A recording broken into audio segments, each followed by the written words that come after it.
Hello, Ashley. I can see you. Hello. Hi.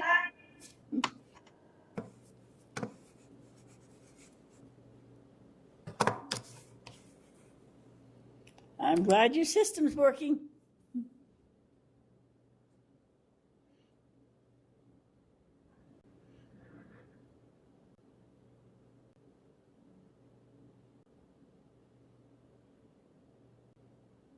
Where do you live, Ashley, that you had your horses getting out on BLM? Oh, so I live in Randolph. It wasn't our horses, it was our cows. Oh. I live in Yeah, and our Iota. property. Go ahead. Oh, I was going to say our property borders BLM. So they start poking their heads through the fences, and there they were. Yeah. We have 500 head of cows to watch every day. Yep. Yeah, in the spring, and they kind of become a pain in the butt. Yep.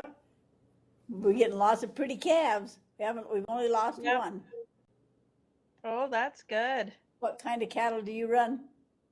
Angus. Oh, okay. Yeah, we have red Angus, black Angus. Yeah, we have black Angus. A couple of Hereford got in there.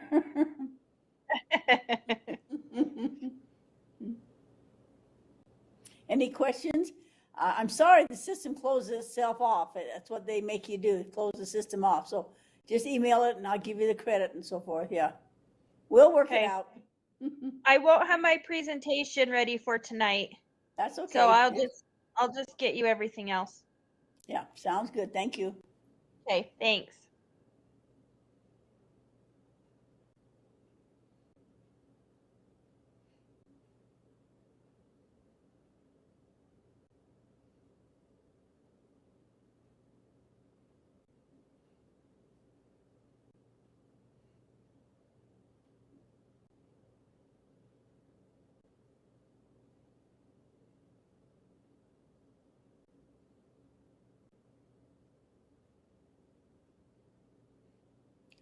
Have you had snow up there, Ashley, in Randolph? Yeah, we had some snow and it melted right off, but it's been pretty cold and really windy. Oh, yeah, so have we. Really, today's just terrible. Yeah, I'm kind of over it. I'm ready for it to warm up. Yeah, it's supposed to be 80 degrees by Friday, so maybe. Yeah, I've been to Randolph a lot. That's a pretty area. yeah, it is really pretty up here. Have you ever been out to Roosevelt or Uinta Basin? I've been to Roosevelt once to go to Region Golf down there, Oh, but I haven't explored much out there.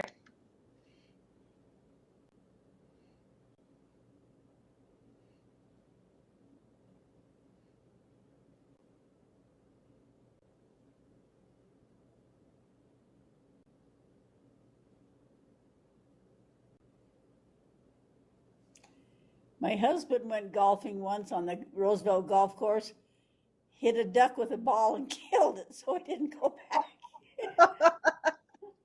Oh, why? So What what luck? we're not very good golfers. I'm not very good either, but my kids like it. So I go Yeah, watch them. yeah, it's good exercise. Yeah.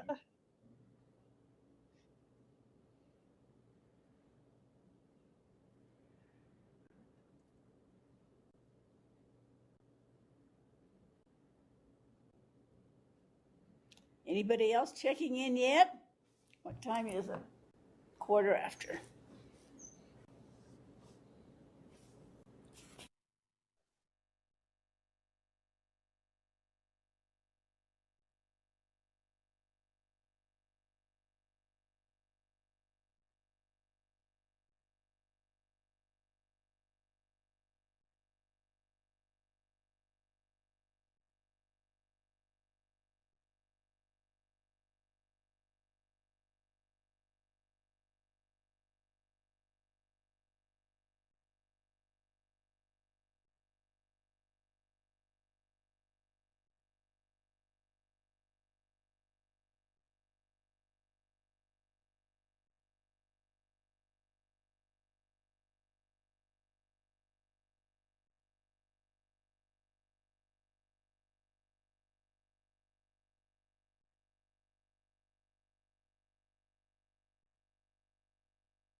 Did I see Charlotte? You there, Charlotte?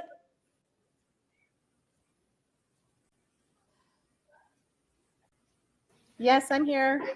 Okay, good. I'll check you in. I thought I saw you. Yeah, thank you. Marsha Hunt's here.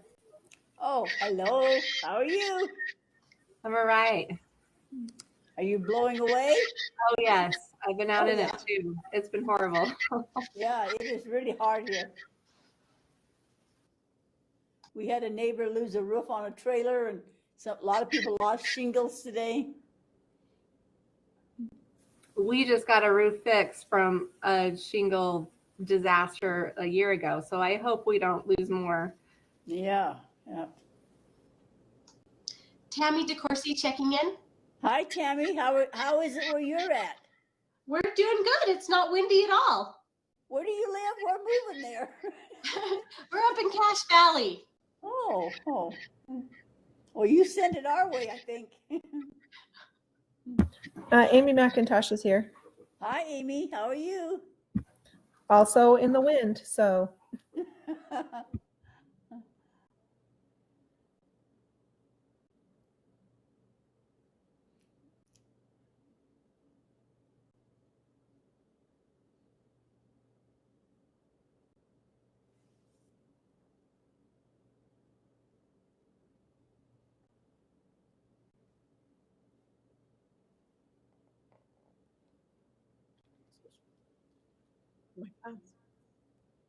Oh, there's Sarah. Hi, Sarah. Hi. Is that your boy behind you? Yeah, he's one of them. How old's he? 15. He's one of my twins. Oh, and he's in the refrigerator. Yeah. Surprise, surprise. Yeah.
Sarah, is his twin a boy or a girl?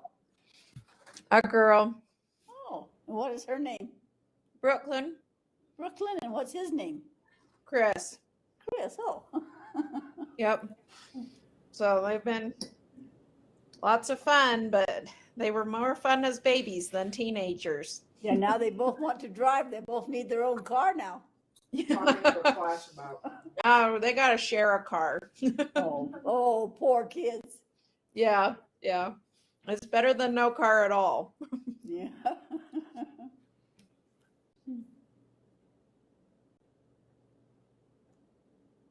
Courtney is here. Who? I couldn't hear you. Say it again, please. Courtney Wright. Courtney. Thank you, Courtney. I don't see you. I just hear you. Thank you. I know, I'm driving home, so I'll be on video in a second, but I'm listening. All right.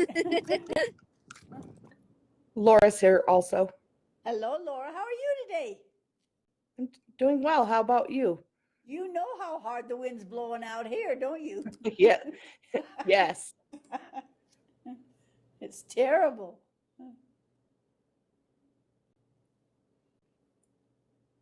How's our little boy doing that we talked about that came to help you? You've been helping him. His dad was so pleased. Is he still making good progress?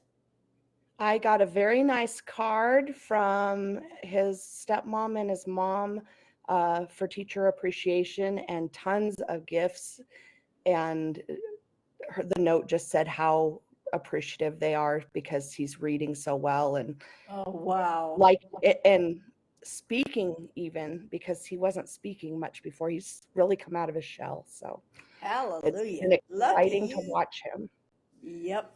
Yep. I hope he stays next year. Yeah. Yeah. Don't move on or, yeah.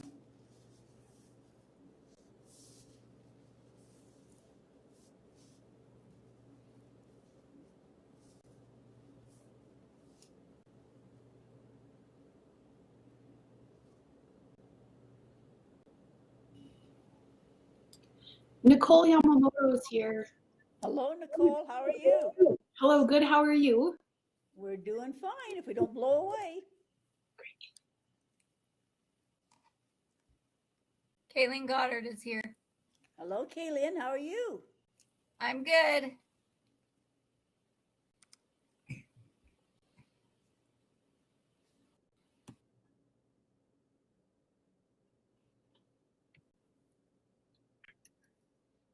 Do you get out of school soon?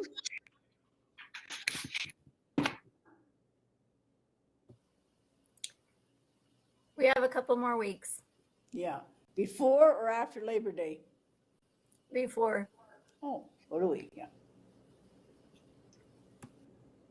Memorial Day, not Labor Day.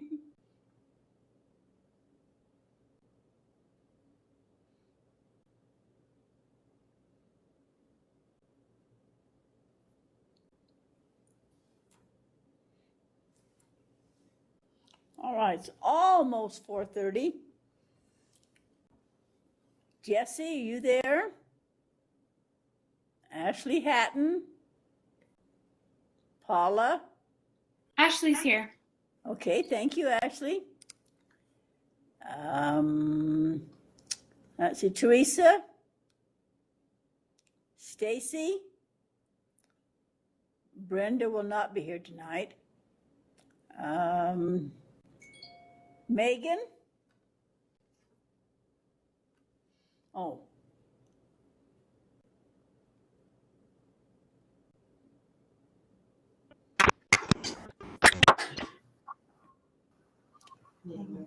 Hi, Kirsten. Hi. Let's see, somebody's having trouble getting in.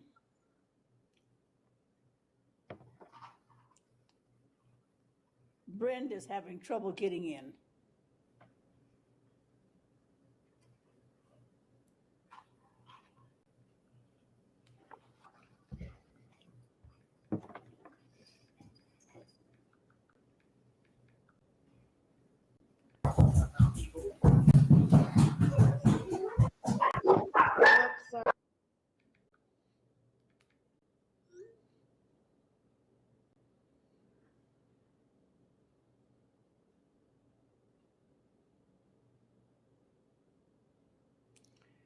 Okay, Brenda is having trouble getting in. Does anybody know what the WebEx site name is or a meeting number? Does anybody know that information? I don't know it. She's having trouble getting in.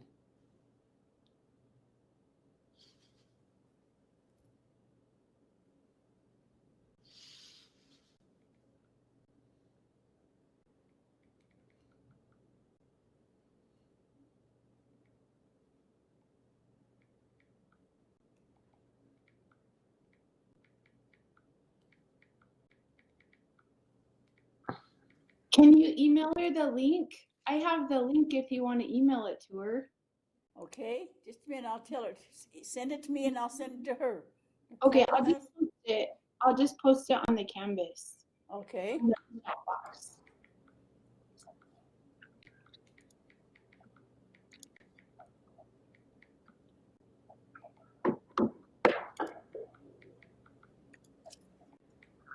There's the link. Okay, let me go to Canvas. Hasn't come through yet. Oh, it's not there yet. Oh, it's on the chat box on the Zoom. Sorry. The Zoom chat box.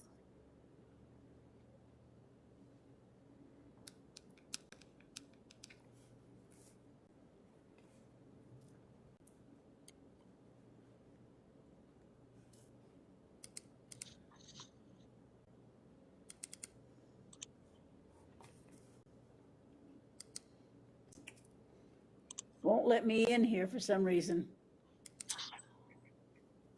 The Zoom won't let me in. It says it's not a valid place here at school. There's Paula. I see Paula. Okay. Let me tell Brenda.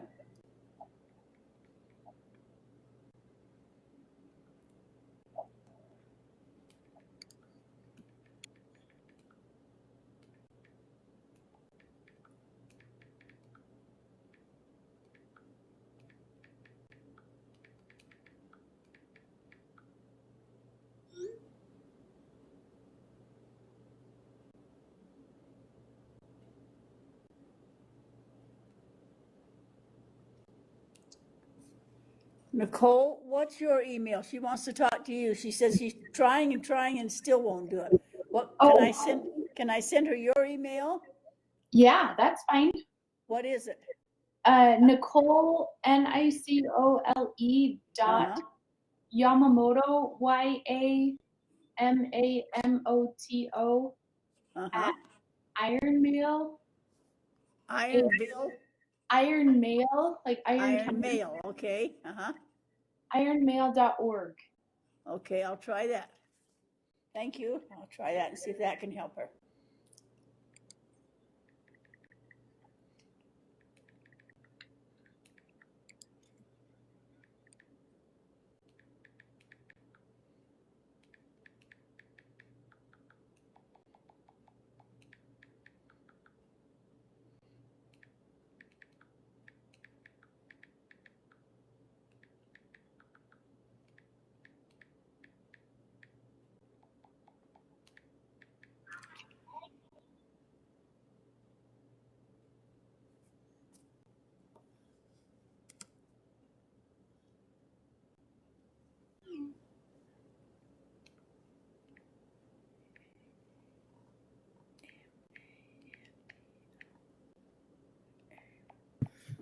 Hey, Louise, Megan Ward's here.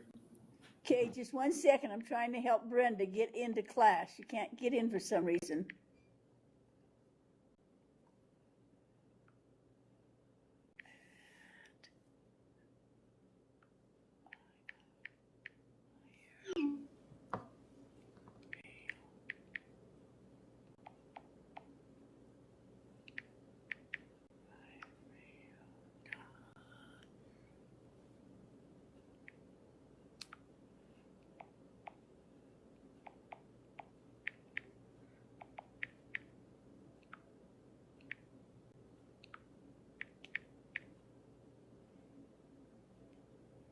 All right, I sent her your email and we'll see if she can get in. Okay, Ashley, I see you now. Who was it that else was talking to me? Megan Ward. Okay, thank you, Megan. Brenda can't get in for some reason, and Nicole knows how, or she has the number, but so I was sending her the email.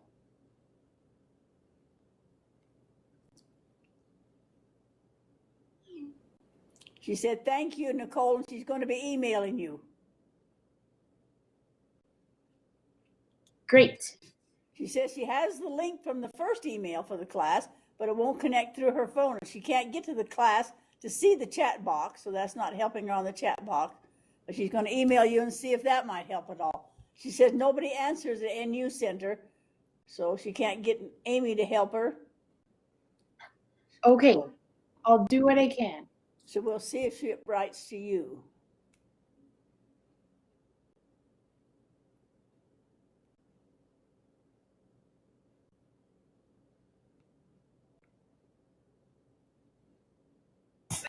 Hey, Luis, I'm here.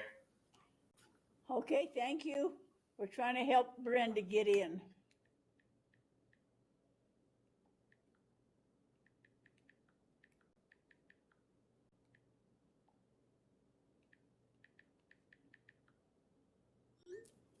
Okay, Jesse's here. Yeah, that was quite a whirlwind you had. Good heavens. You take your fence and what else? Yeah, it took, so my kids' playhouse, the tramp, our back fence, it let our dog out. Luckily, it didn't hit our dog. It just missed our dog pen. And luckily missed the house and the shed. So it was, I guess, good that it wasn't worse than it was. But it was definitely a pain. Our neighbor lost 3 sheds. She had 3 little sheds with stuff in them, and it didn't move the stuff in them. It just took the sheds. Yeah, the wind, it's just a weird thing because nobody else in my neighborhood had any problems. Nothing. It just whipped right through my backyard. Okay, let me go down the roll and see who we're missing. We have a couple of 3 that are having some issues. Let's see, Kirsten's here. Cindy is not here tonight. Cindy had a chance to do a great big vacation with a family, so she's recording it tonight, and I think she's in Hawaii. She's on her way somewhere to a nice trip. Teresa, are you there yet? I haven't heard from Teresa or Stacy. Brenda's still trying to get in on her phone, and that's all we're missing. It's Teresa and Stacy, and then Brenda. Let's see, Stacy said she might be late, so maybe Stacy will be coming. So, all right, we'll get ready to start. Let's go to the agenda. Class 5. You've almost made it, everybody. Class 5. All right, first of all, any comments, questions, concerns, anything I can help you with before we get started? I am hoping that you're finding that the handouts are very timely. I have nothing against the textbook except that it's old and it was only from birth to 5th grade. And so I think our handouts, I hope, are you're finding different issues that you can find about them. I know school's almost over, but as we present all these different strategies, jot them down someplace, and when school starts this fall, you'll have a new class and new ideas and new strategies, and maybe it'll give you a new energy. I have really, really noticed a difference as I go through the schools right now. The COVID has been real hard, and the in out and working with parents, and I can see teachers are tired, are really tired. So we need a new start in the fall, and maybe you can try some new strategies you hadn't thought of before, or old strategies you haven't used for a while with a new class. So I'm hoping that things will work well for you. I asked SUU,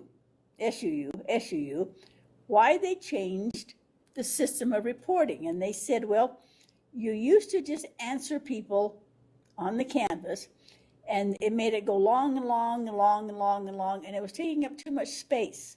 So now they said they're giving this a try. When you answer your classmates, it shows that there's been 1 reply or 2 replies, but it doesn't show the reply until you click on them. I have answered every one of them. I don't know why it shows that I haven't answered some of them, because I've read every single one of them. So they don't know why it shows that I didn't read 26 of them, but I did read them because I love reading your answers. But it's a new system they're trying out. So come fall, I don't know what the system will be like or what classes you'll be in, because I think they're not doing the reading endorsement anymore. I think they've gone with the letters program, but I really don't know yet. The state has not made up their mind exactly what they are doing. So the State Department is the one to ask. Her name is Wibke. I can't remember her first name. Wibke is their last name, and she's in the state office, and she's the one that'll be telling us what's going to happen soon. But that's all I know so far. Any other comments or questions? All right.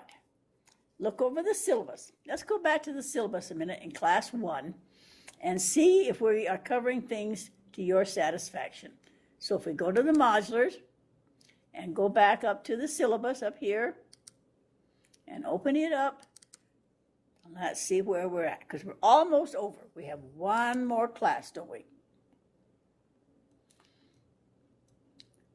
It says that we're to look at literacy development. We're to investigate the scientific research base, which I think we have been doing. It says we'll study and apply theories of cognition to support language proficiency, content literacy, and cognitive development and academic success of K through 12. For a long time, I've been teaching these classes for a long, long time, and it was only K6. And then they realized that every teacher is a literacy teacher, no matter what you teach, no matter what age you teach. So that's why they changed it to K-12. It says we'll also read readings and respond to classmates, which we've been doing. It says we're going to have articles to review and critique, which we're doing. If you're not ready tonight, you still have one more class next week. The only reason I asked you to read 3 articles is so that you get an example of 3 different things, but just report on one that kind of is of interest to you. We're trying to apply strategies. We're researching different topics and doing class presentations. So I think we're doing everything they want us to do right here. So if you have any questions, please let me know, because I think we are covering their course descriptions here. And then, of course, we've been reading about the developmental nature of all the students. We've been studying a kind of a connection between oral language. Remember, there are 7 parts: reading, writing, speaking, viewing, visually representing, and listening. So we have all those 7 parts that we are doing on all the grade levels. It says to prepare, practice, and evaluate instructional practices. We've been looking at a lot of different strategies. I put out that book for you so you didn't have to buy a text. That book is full of strategies. Some of them you may be familiar with, some maybe you're not. Then it says to read, find, read, and present current research. So I think we're doing these 4 objectives. Anybody have any questions that are we doing it to your satisfaction? There's 4 things they've asked us to do here. I think we're doing it unless you have a question there. And then it tells the purpose of the class. It says everything we do is a literacy practice because we're trying to help everybody. And then it shows all the objectives that they put here on their scale here. Lots and lots of references. I tried to make ones that aren't expensive for you so that you, if you ever wanted them, and also where to find articles. I made it so I hope simple for you so that you didn't have a lot of homework, because I know you're busy at the end of the year. All we do is our reflective journal and respond to classmates. Take time to read each other's comments. There are some wonderful comments to each other. For 50 points, you look at 3 articles, but just kind of report on one. And then each week, try some new strategy in your class you haven't done before, or try it in a new way, and we'll learn about strategies. So I think we're doing everything that's on the thing here, on the agenda. The tentative schedule, of course, goes along with the textbook more. So first of all, we talked about birth up to age 5, and it gave you some suggestions if you wanted to extend your learning. You don't have to do those things, but it's things you could do if you wanted to. And then we looked kindergarten to 2nd grade. And then we kind of looked 3rd to 5th grade, literacy-rich classrooms, and how do you motivate students, and what's your physical arrangement, and are you culturally sensitive, and what about the ELLs in your room, and what about reading inventories, and how do you use assessments, and do you use literature circles? Then in the 4th class last week, we kind of looked at content areas. What's a balanced literacy program, and what reading strategies do you use? We didn't look a lot at explicit and implicit teaching, but we will look a little bit more tonight. And then tonight, we're supposed to get a little bit older now, the English language learners and the struggling readers, 9th to 12th grade. How do you integrate literature into your class? I gave you some ideas last week of doing literature. How do you encourage continual learning? And then I have some books I want to share with you. And then the next week, how do you support lifelong learners? And what's some of the most effective strategies you've been using? What have you learned about yourself as a lifelong learner? And how do you use research to improve your instruction? And then this summer, you'll have some ideas, and you can copy off the handouts that you liked and read them this summer when you have more time, or when fall comes, and all of a sudden you remember, oh, there was that article. I remember, let's go back and look at it. Does anybody have any questions or comments or things we should do that we haven't done on the agenda? Please speak up if you say we didn't cover that one good enough or something. Well enough, not good enough, well enough. All right, let's go to our agenda then for tonight. Class 5, we have one more to go. Tonight, I put our agenda into 3 different sections. We need to talk a little bit about Bloom and Kagan. I know we've done it in other classes, but not everybody in our class has been in all the classes up till now. So we'll just quickly look at Bloom and Kagan, and then we will go down the different parts of our agenda tonight. But I like this one first. Let me show you this one. This is what I felt like last week. We didn't stay as long last week because this is how I felt. Nancy Livingston was a teacher at BYU. She was so fun to be in her class. When I had her, she was 92, I think. She was still teaching because she was so much fun. Listen, My Students by Nancy Livingston. All right, class. My job is to talk to you. Your job is to listen. If you finish first, please let me know. And I kind of felt that's how we were last week. I think we were getting tired. It's hard at the end of the year to have a class like this. It's more fun to have it in the fall and so forth. But she always said, if you finish listening before I finish talking, please let me know and I'll shut up. So that's what we did last week. We ended a little bit earlier because, listen, my students, sometimes we do get tired of listening. Before we've been talking about literature. I want to share one of my favorites with you. My husband, at 14 years old, was a tall man in Provo High School. No, Provo Junior High. And he went home one day and didn't feel too well. And it turned out he had double polio, both the polios they had. And he ended up in an iron lung in the Salt Lake Hospital with absolutely no chance to survive. But he said, I want to go back to school and I want to have a life. And because of some other elements, he did come out of the hospital. He's now older, of course, like I am. And so we go to lots of doctors because they cannot believe at his age, which is in the 80s, that he's still working and farming and doing all these things. But we do see lots of doctors. So this came out and I think it's hilarious. I hope you'll enjoy it. You're Only Old Once by Dr. Seuss, a book for obsolete children. If you go to the doctor a lot, this maybe will be how you feel. First of all, I think this one's really funny. See this little man in his underwear? My husband had to go see a brand new doctor. He's here from Pakistan, and he is a really thorough doctor. And he wanted to see every part of his body. And he went to him 3 times, and for 3 times he was stripped absolutely naked. He says, I'm never going back again. I lose my clothes every time I go. So I think the book is funny. One day, you will read in the National Geographic of a faraway land with no smelly, bad traffic.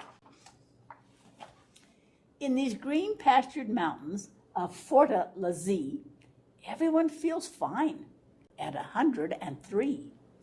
Because the air that they breathe is potassium-free, and because they chew nuts from the nut-a-tut tree. This gives strength to their teeth, it gives length to their hair, and they live without doctors, with nary a care. Let me move that thing so you can see it. And you'll find yourself wishing that you were out there in Forta Lazee and not here in this chair, in the Golden Years Clinic on Century Square, on spleen readjustment and muffler repair. Just why are you here? You're not feeling your best. You've come in for the eyesight and solvency test. Like, how much are these tests going to cost you? Right now, he's on an infusion once a month, which is $15,000 a month. It's helping, but. And if you're the type that gets finicky fink, at this point, you try to get out of that clinic, but they will outwit you quick as a wink. And the quiz docs will catch you and they'll start questioning. They'll ask you point blank how your parts are all faring and your grandfather's parts. So please try to recall if your grandma hurts most in the spring or the fall. Do your cousins have dreadful wild nightmares at night? Do they suffer such ailments as bus driver's blight, chimney sweep's stupor, or prune picker's plight, and describe the main course of your uncle's collapse, too much alphabet soup, or martinis, perhaps. And the next thing you know, when you finish that test, is somehow you've lost both your necktie and vest, and an ogler is ogling your stomach and chest. Have you ever been this way to the doctors and this is how you feel? Your escape plans have melded, you haven't a chance. For the next thing you know, both your socks and your pants and your drawers and your shoes have been lost for the day. The oglers have blossomed like roses in May, and silently, grimly, they ogle away.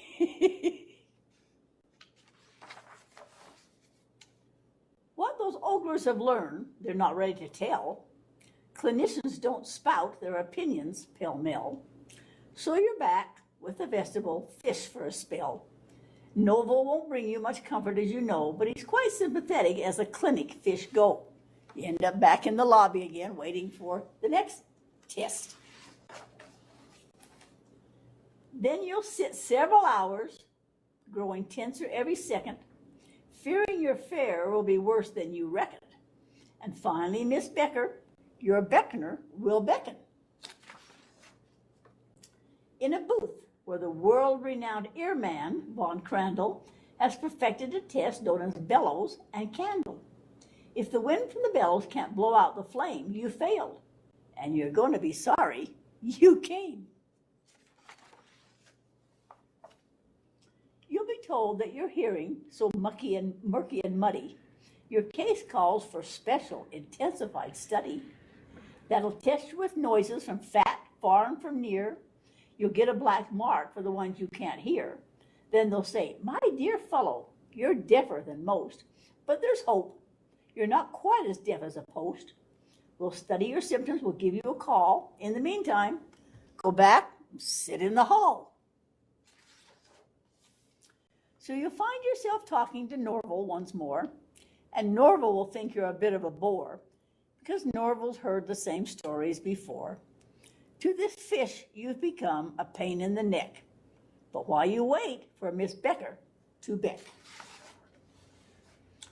But Miss Becker won't come. With a great swish and great swank, a wheelchair will come. You've gained status and rank, and Weldon the wheeler will say with great pride, you have qualified, sir. You are now certified as a VIP case. You're entitled to ride. Through thick and through thick, through thin and through thick, I'll be at your backside. Off you go to another doctor. Dear Weldon will show you what great sights you go. Right now you're riding down Stethoscope Row. And I know, like all our top patients, you're hoping to get yourself settled with some fine first-class scoping. But I'm sure you're simply delighted to hear that in the internal organs Olympics last year, Dr. Schmidt, Schmote, Sinatra, Sylvester, Fons won 15 gold medals, 9 silver, 6 bronze. But for the moment, however, we'll bypass this bunch. There's plenty of time to see them after lunch. You're still in the doctor's office. You must see Dr. Pollen, our allergy whiz, who knows every snitch, sniffle, and snitch that there is. Dr. Pollen will find, as he works on your case, if the face powder's wrong on your stepsister's face. He will check your reaction to thumbtacks and glue, catcher's mitts, leaf mold, and cardigans too. Nasturtiums, marble cake, white and blue chalk, arthritis, coal, and the feathers of hawks. Also corn on the cob, buffalo grease, and how you react when you're stared at by geese. He'll take copious notes, and I'll hazard a guess. He'll send you downstairs to see Dr. Van Wes. Dr. Van Wes has enjoyed a high rate of success in his pioneer work in the study of stress. So you can be sure he'll stress you a trifle and then send you around to see Dr. Van Eiffel. Dietitian Von Eiffel controls the Wuff Whiffler, or dear devising computerized sniffer. These words, wow. On which you simply lay down in repose and sniff at good food as it goes past your nose. from caviar souffle to caribou roast, from Armenian parties to European toast. You'll find out by sniff scan the food you like most. And then when that guy finds out what you like, you can bet it won't be on your diet from here on. Forget it. Then to the next wing, we'll see Dr. Spreckles, who does the 3 F's, footsies, fungus, and freckles. And next we'll drop in on young Dr. McGinnis, our A&S man with antrums and shins. And of course, he'll refer you to Doctors McGrew, McGuire, McPherson, and Blinn and Ballou, and Timpkins and Tompkins and Diller and Drew, Fitzsimmons, Fitzgerald, Fitzpatrick too, all of whom will prescribe a prescription for you. For your pill drill, you'll go to room 662, where a voice will instruct you. Repeat after me. The small white pill is what I munch at breakfast and right after lunch. I take the pill that's Kelly green before each meal and in between. The Loganberry colored pills I take for every morning chills. I take the pill with zipper stripes to care my early morning gripes. These orange tinted ones, you know, I have to care my Charlie horse. I take the blue one at 8:30 to show my exhilaration rate. On alternate nights at 9 p.m. I swallow Pinkies, 4 of them. The reds, which make my eyebrows strong, I eat like popcorn all day long. The speckled browns are what I keep beside my bed to help me sleep. The long flat ones what I take if I should die before I wake. When at last we are, excuse me, when at last we are sure that you've been properly pilled, then a few paper forms must be properly filled so that you and your heirs will be properly billed. Whereupon, if you're smart, there's a very good chance that you'll meet soon again with your socks, coat, and pants. And you'll leave once you have your nut tied back under your chin, and Norval has waved you Godspeed with his fin, and you're in pretty good shape for the shape that you're in. So if you've ever been to the doctor, if you ever feel like that you're pushed around from book to book to book, I thought Dr. Seuss hit that right on the head, that a book for obsolete children. Is that new to anybody? Has anybody else seen that one before?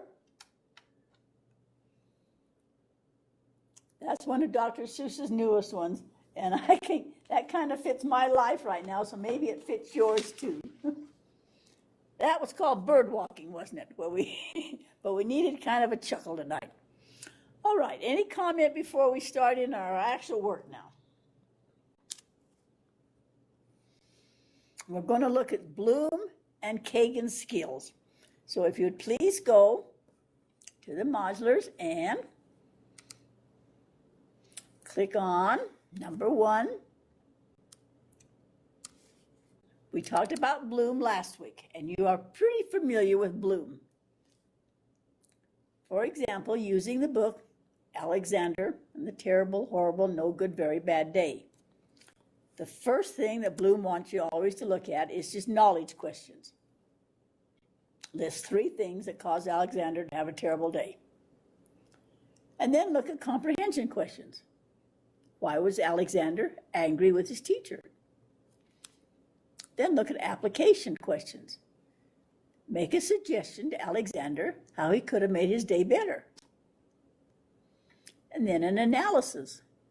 How is Alexander's bad day like a bad day you have experienced? How's it different? Then moving up the level of difficulty, a synthesis question. Pretend Alexander had a terrific day. What happy events might have happened? A thinking skill. And then the last one, evaluation. Decide what event in the story was the most terrible and tell why. Is there anyone that's not familiar with using Bloom's taxonomy? We've used that for many, many, many years. Now move on to the next one, please, and it's Kagan. We introduced it last week, but I don't know if you'd had time to look at it through the week. He thinks it a little bit different. For basic thinking skills, he has 5 things. He has some synonyms and related skills that he thinks goes along with recalling, summarizing, symbolizing, categorizing, and then shift your perspective. And he gives you some academic skills over here, like cause and effect, compare and contrast, do a pattern and a sequence. Those are the basic lower skills. And don't assume, he says, that just because you're teaching 12th grade or 9th or 10th, that they come with all these skills in place. They may have missed some, they may have moved from school to school, they may have come from country to country, they may just not have acquired those skills. So just don't assume, oh, they're older, they know how to do all these things. They might not. And he gives examples of how you can tell if they're understanding things to do. For example, if you want to know if they're really recalling, then have them draw, memorize, paraphrase, recollect, give some ideas of how you can tell that they have recalled the information. Then he goes to a little higher level, and he thinks that students should be able to analyze and apply things and do some inducing and deducing and calculating. Now, inducing and deducing, remember Sherlock Holmes? Sherlock Holmes would walk into a room and there'd be a dead body. So how did he figure out who killed him? And he would go from here's the dead body, and here's a knife, and and he would eliminate down to the fact that he was killed by, whatever it was. So you induce and deduce, and it's a reasoning skills. And it's hard for some students. They can't see what the reasons things happen.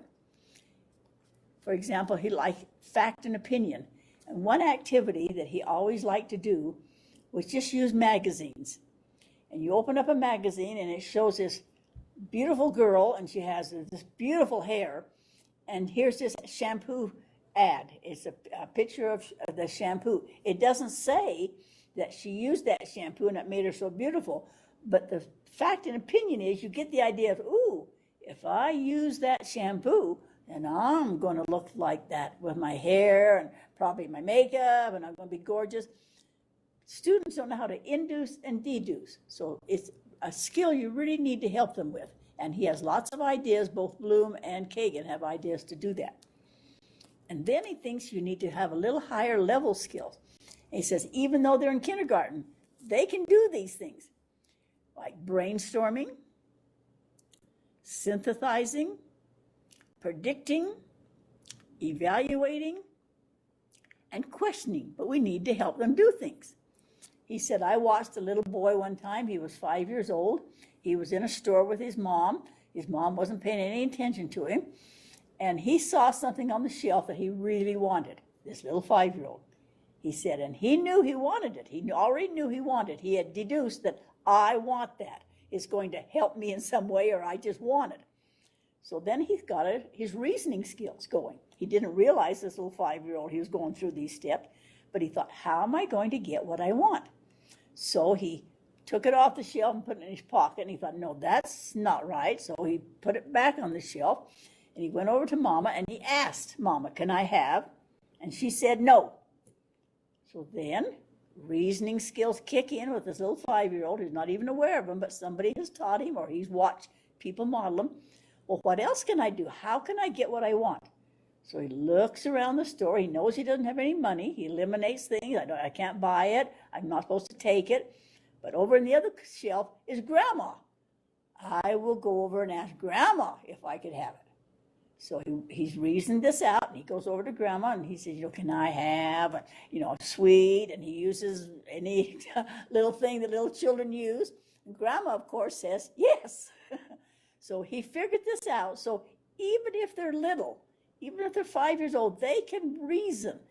But we need to teach them how to do it properly. And so he gives you lots of activities to problem solve and have children realize it. So here are lots of objectives and lots of strategies that he put in here. So when you have time this summer, look things over and see, how can I teach all my students to be able to go for brainstorm and how can they reason and do things? So there's some strategies, and that's Bloom versus Kagan.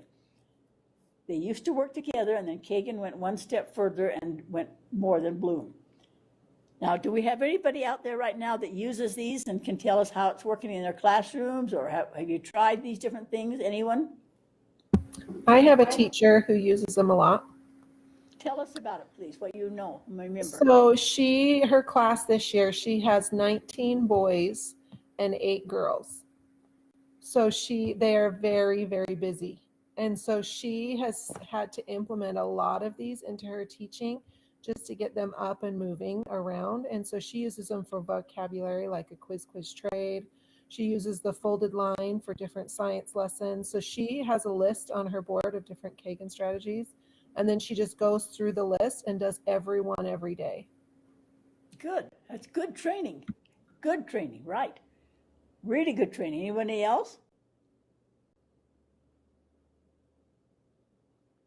If you've never used Bloom and Kagan, think about using their thinking skills. They're things we do all the time. They're things you do if you have a problem in your house, if you decide you're out of milk, or you want certain cereal, or you use these skills, you're just not aware of it, and the students aren't aware of it. And it makes them feel really intelligent. Oh, I can reason this out. One thing that really happened that was funny a few years ago is our lunch kitchen at the elementary, of course, had to account for every lunch that the child went through. So 496 children ate, but 497 lunches were being eaten. What was happening? Was a teacher getting through? I mean, what was happening? So the kindergarten took this on as a challenge to figure out how would you solve a problem like this? And they came up with some wonderful ideas. They will build a telescope and watch who goes through. I mean, some were, unreal. But they finally figured out we need to ask the principal. Well, the principal didn't know. They figure the principal knows everything. My teacher will know what it is. Well, she didn't know why come. Well, and they eliminated. They used all those simple skills to figure out. They put somebody in the line, one of the little kindergarten children who would sit there by the door, and he would count them. Well, he couldn't count that high, so that wasn't a good idea. We need to find somebody else. They reasoned that through until they found out that one little girl had figured out, I don't know how she did it, but she went through the lunch line, and somehow she would get herself through the second time. I don't know whether she slipped through by the lady didn't see her with a card, but she was getting 2 lunches a day because she was hungry, and she had figured out how to get more food. And so the little kindergarten kids figured this out that, oh, it's Emily. It's okay now because we know that she needs more food.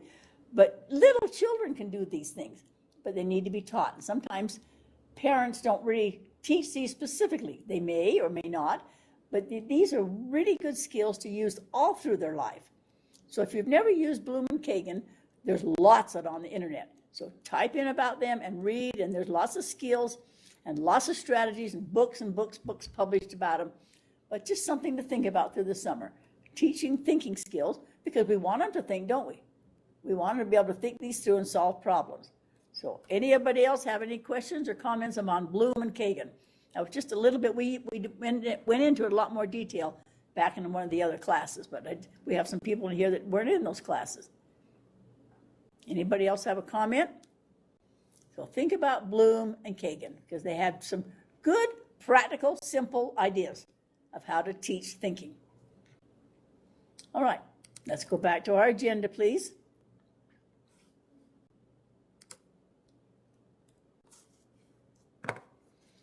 Okay, there are some handouts I put here. Just a second, my thing's moving around. There we go, Bloom and Kagan's first. On the agenda, I put some handouts that I think will be of interest to you. So would you please go to the handouts and look at one called, What Do Content Teachers Need? It should say need to do. It says did to do. What do content teachers need to do? What about adolescent-centered teaching? How do you prepare ELLs? We're talking about little older students now for a content lesson. What are some alternatives to round robin reading? What are some 11 ways to comprehend my textbook? What's guided reading? What's the 4 principles of middle school engagement? And what's implicit and explicit teaching? They're all together, they're right in order like that, posted on the canvas.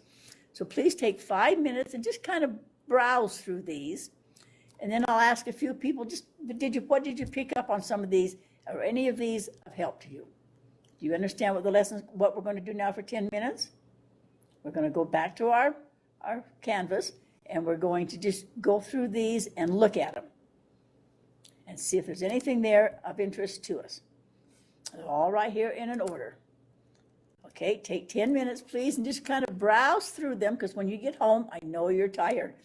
Here they are: content, adolescent-centered, ESL, guided reading, round robin, textbooks, down to implicit. So stop right here at implicit. So take time and look at those, and then we'll come back and ask you if they've been of any help to you, or you can see any way to use them. Okay, see you in 10 minutes.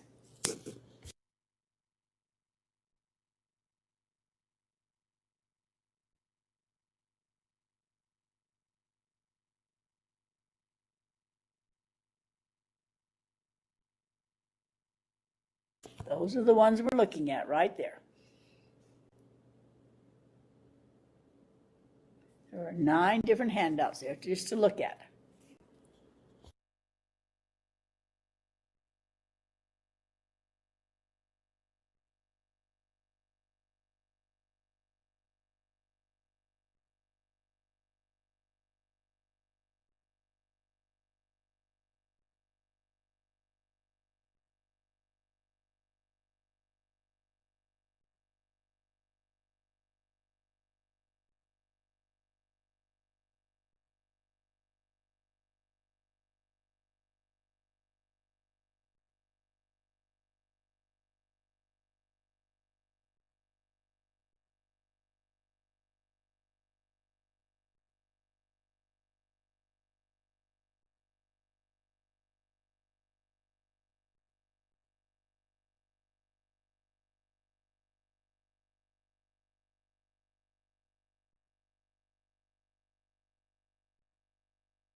I just received a text from 4 of you that you've never heard of implicit and explicit teaching. So maybe that's something brand new. Take time to look at that, and we'll see what you think about it. Hey, Louise, it's Stacy. I'm here. Thank you, Stacy. Thank you. I knew you'd be coming. The wind's sure blowing behind you. Wow. What we're doing is looking at these handouts, taking 10 minutes just to see what they're about, and then we'll see if you have any comment about them. Oh, no, you're good. I've been here for like 15. I just didn't want to interrupt you. Okay. All right. Thank you, Stacy. I'll mark you here.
You have 4 more minutes just to peruse these and see if they're of any interest to you.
2 more minutes.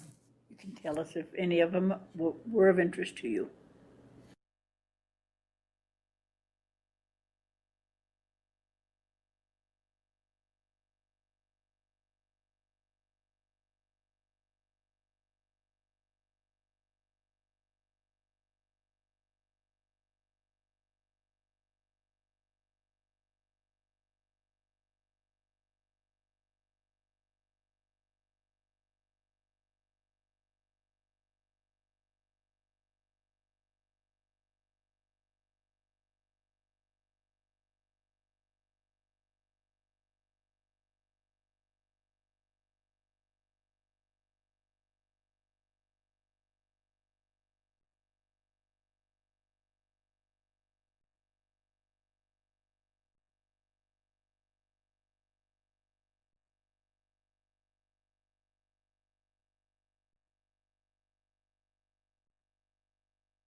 Okay, let's look at implicit and explicit for just a minute, because 4 of you said, I've never heard of these words before. Stephen Krashen is one of the big components of it. Of course, he talked about language a lot. Children develop language through acquisition by understanding languages just beyond their capabilities and by communicating in modified forms. It tells a lot about Krashen. So if you've never heard of implicit and explicit, then some people don't agree with him, refuting him.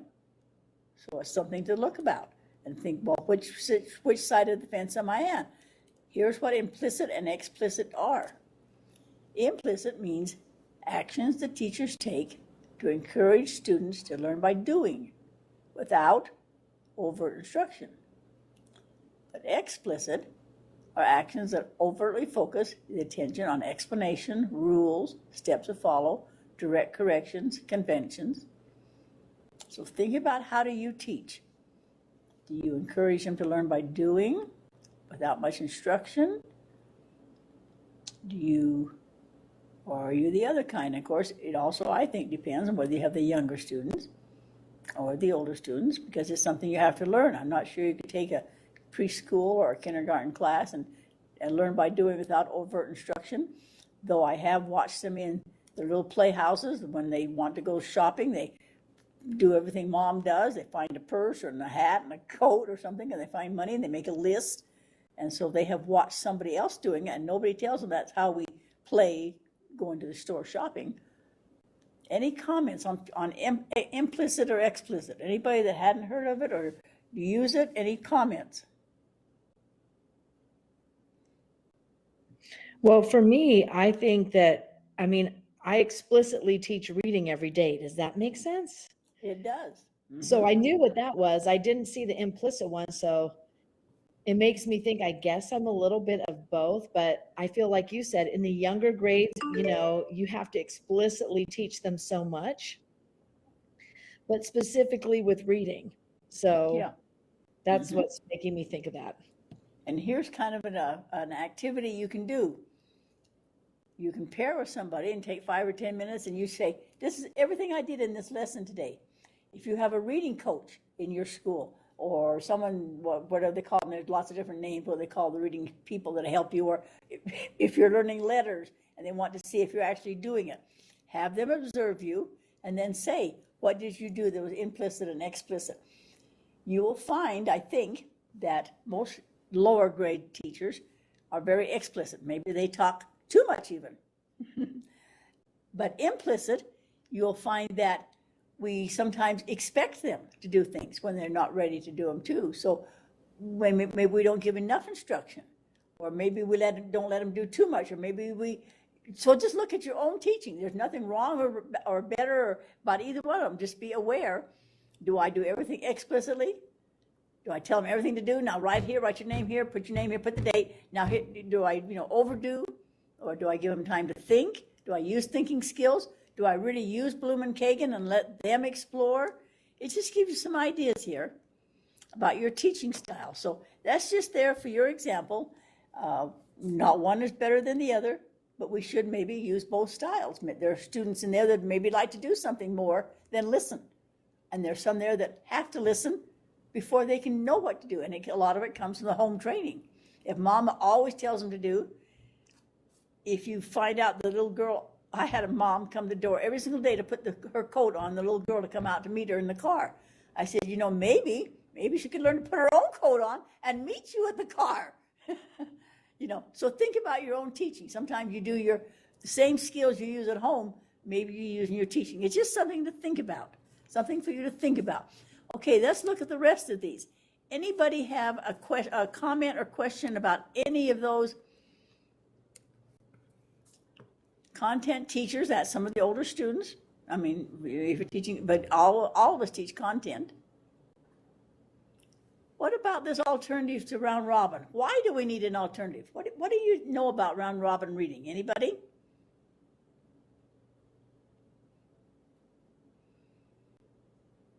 Do anybody use it?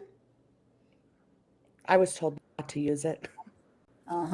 It used to be the only way. Many, many years ago when I started teaching, that's what you did. You all sat and passed the book around and you read. And if you were number 10, you didn't pay attention until it became number 8's turn. And then all of a sudden you realized you had to pay attention. So there's some real shortages. At that time, it was the big thing. Research said it was the best thing. And now research has changed, hasn't it? And why? And it gives you some ideas here of things to use other than just round robin. Echo reading, especially useful for non-fluent readers. Choral reading, echo, impress reading, paired reading, relative clauses, quotations, divided story reading, group reading, dialogue reading, four-corner reading. Some ideas other than round robin. Round robin is not in fashion right now, and it might come back next week. You never know. But think about what you do, how you teach your reading. Okay, I'm going to call on Kaylin. Kaylin, did any of these handouts have any of interest to you that you might be of help to you, Kaylin? I was looking at the guided reading and also at the alternatives to round robin reading as well. Do you use guided reading in your school? Or? Some of our teachers do, yeah. Mm-hmm. And we have a really nice guided reading program through Scholastic Book in our, that our library has set up for us. And they have some really nice sets of books that work really well for guided reading. Good. Yeah, I just want you to be aware of these. I have taught these classes so long that some people say, I've never heard of guided reading. And especially preparing a student for content, the ESL student. Remember, an ESL student might just be someone speaking a language from another country. It might be a farm boy out in the city or a city girl out on the farm. Different terms. There are different terms that we speak I found in Park City they had terms up there that I had never heard of as a grown-up. They would say terms. And every area has its colloquialisms. So think about all these things. What about Ashley Hatton? You have little children at home. These don't really apply to you too much. What did you think about some of these, Ashley?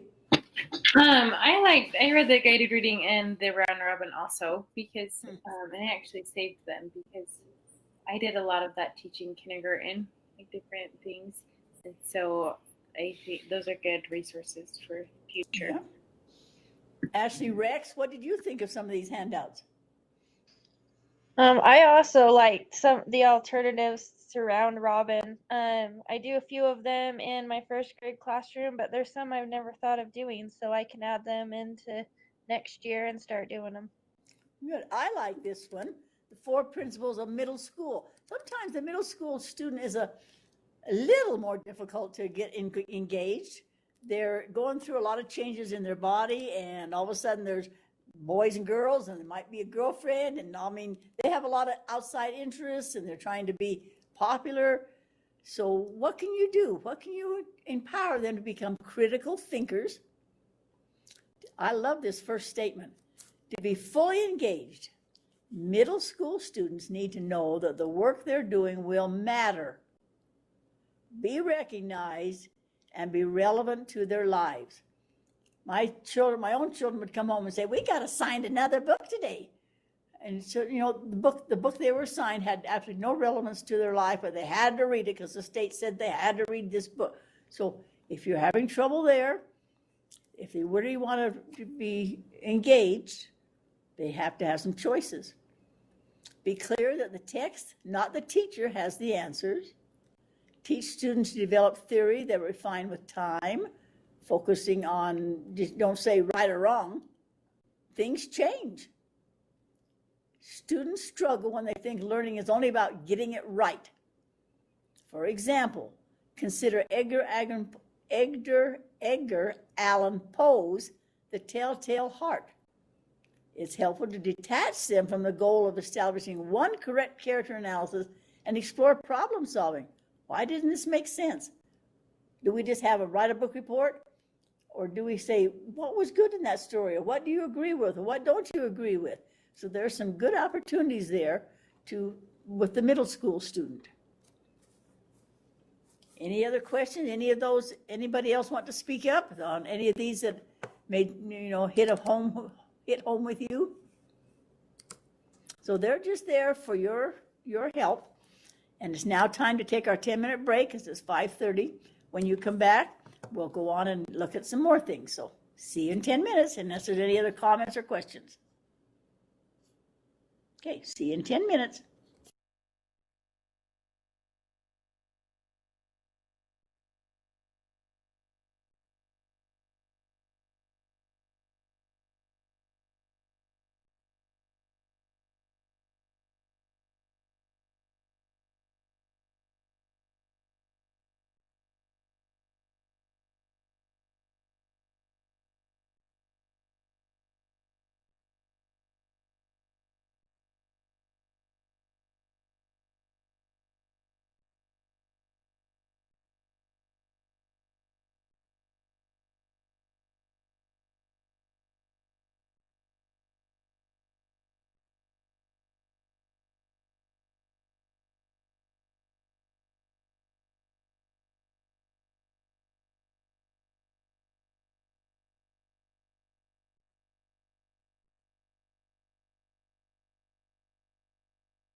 Nicole, are you there?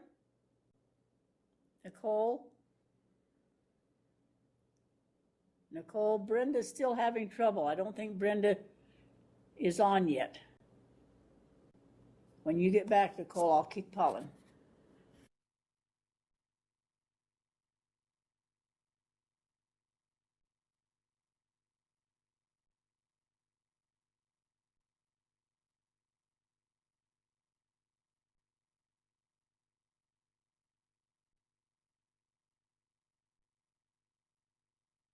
Brenda, did you get on? Brenda? Brenda, did you get on? It's Nicole Yadamoto at ironmail.org. She works for Iron School District.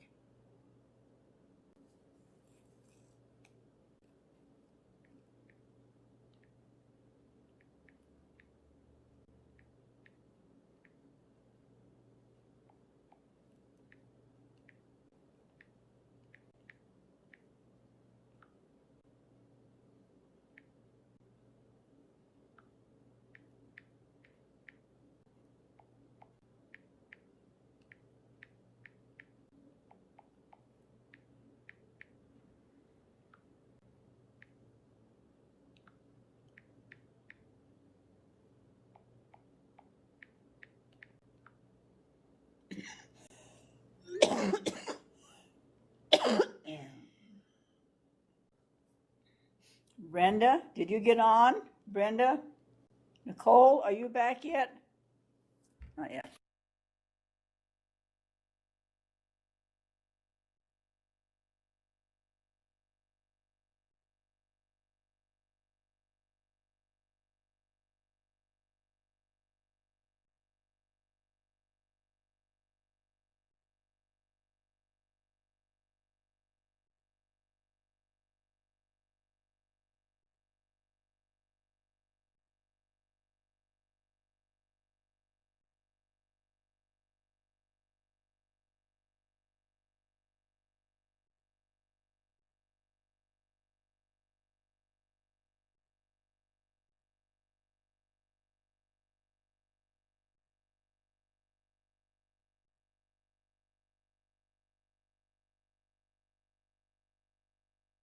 Nicole, are you back from break? Brenda still can't get on. I don't know why. Don't know how to help her.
You have 5 more minutes on your break.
All right. So those handouts are just there to kind of help teachers that are teaching older students, though a lot of these principles still apply for younger children too, children of all ages. So, okay, the next section, these four handouts that are next, are just things that people have asked me to please put on. This one is called 3 Days of Social Studies and Science. So if you teach in the older classes, that might be of help to you. Let me go to that. Let me show you what they are, and then we will move on. These are people that ask me for specific things to do. So the first one is words with meaning and feeling. Now, a lot of you already do things like this. We talked about how your classroom is a second teacher. And I'm sure your students that are teachers of younger students already do word walls and letters as you put up the pictures of how your mouth looks when you do the different sounds. But remember, you don't want to have so much that it's a distraction. They're finding that autistic children do not like things that hang from the ceiling and that maybe blow with the air conditioning because it's very distracting, or lots and lots and lots of colors, or use a color for a purpose. Wherever it's red means math skills, wherever it's blue means. So just be careful and use your classroom, and you're all experts already, so you are really good at that. So just using words and word bank. These are words that they think that every child should know, and they were just simply amazed when they went in and tested a lot of the middle school. It was 6th grade middle school. And they said, what words do you know that are tasty, taste words? They came up with salty, sweet, sour, sharp, and bitter. But on some of these, like answer words, they had no idea, or feeling words. If they understand that these words have a meaning of themselves, they have a connotation, they are easier to use in their writing skills. So look at down those color words. We always think red, blue, yellow. Faded, rusty, flesh, mint, lustrous, dim, muted. So teach different words. Those are all color words. So that's just one answer that some people wanted on how to do that one. Okay, the next one is speaking skills. And there are some good ideas here on speaking skills. Sometimes we don't teach speaking skills. We assume somebody else has, or that they started speaking at 2 years old or something. And so we don't teach speaking skills. So we don't communicate effectively. And so that's another skill that we could help students with, no matter what age.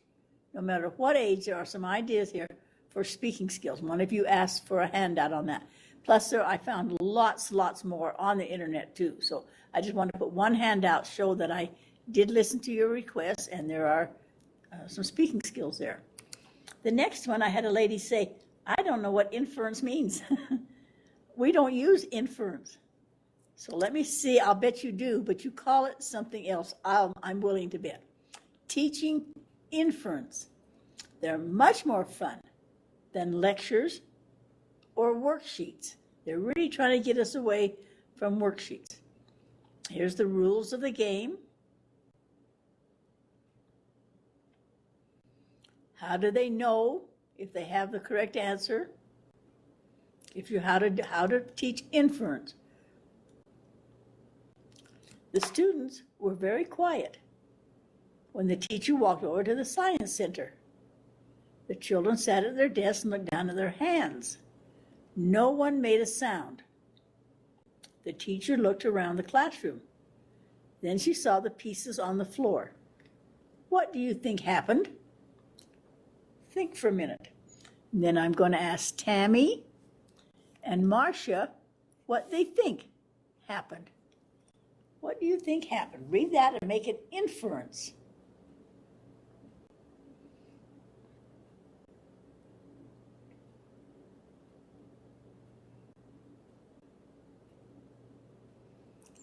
Tammy, is that long enough? What do you think of just off the top of your head? What do you think happened in that classroom, Tammy? I'm thinking the teacher was doing a science experiment. What do you think, Marcia? I'm thinking they're trying to take apart parts of a story. I really don't know for sure. Yeah, we could come up with lots of different answers, couldn't we? Here's some possible ones. Going on a picnic? They put on different shoes? Somebody broke a glass beaker? Whether or not to cheat? I would never think of some of those. Football game? The correct answer is somebody broke a glass beaker. So, pieces on the floor was the clue. We can make up our own examples, and we're teaching cause and effect. And there it tells you how to play it if you want to do it, because it's an easy game to play. Other games too. Comes from the comprehension cards coming from Scholastic. Scholastic does a lot of things for the education fields. So there are ways that we can teach inference, thinking skills, and that also gives you a resource manual if you ever want a manual to teach reading skills. So that was just one idea that somebody asked me for. This one is called the 3-day art and social study units using the 7 multiple intelligences. We're going to look at multiple intelligence. It was not heard of for a long, long, long time. And then it got to be great emphasis on it. And everything was which intelligence you were. And then it came up to 9 intelligences. And then now it's kind of out of disfavor. Tell me, speak up if you know or use the multiple intelligences theories. No one uses them, huh? Well, this will give you some ideas that we do sometimes have a strength in one area or not. And it tells you how to use some of the things to review and help them with their multiple intelligence. And we're going to look some more after a while, but that's just one thing somebody else asked for. Louise? Yes, go ahead, please. I have used those, but we're starting to focus so much on blended learning opportunities that I think they're kind of getting pushed to the wayside. Exactly, yeah. Things come and go, don't they? Yeah, but I like when I differentiate and give the students opportunities to show their learning, and they choose ways that they want to do that.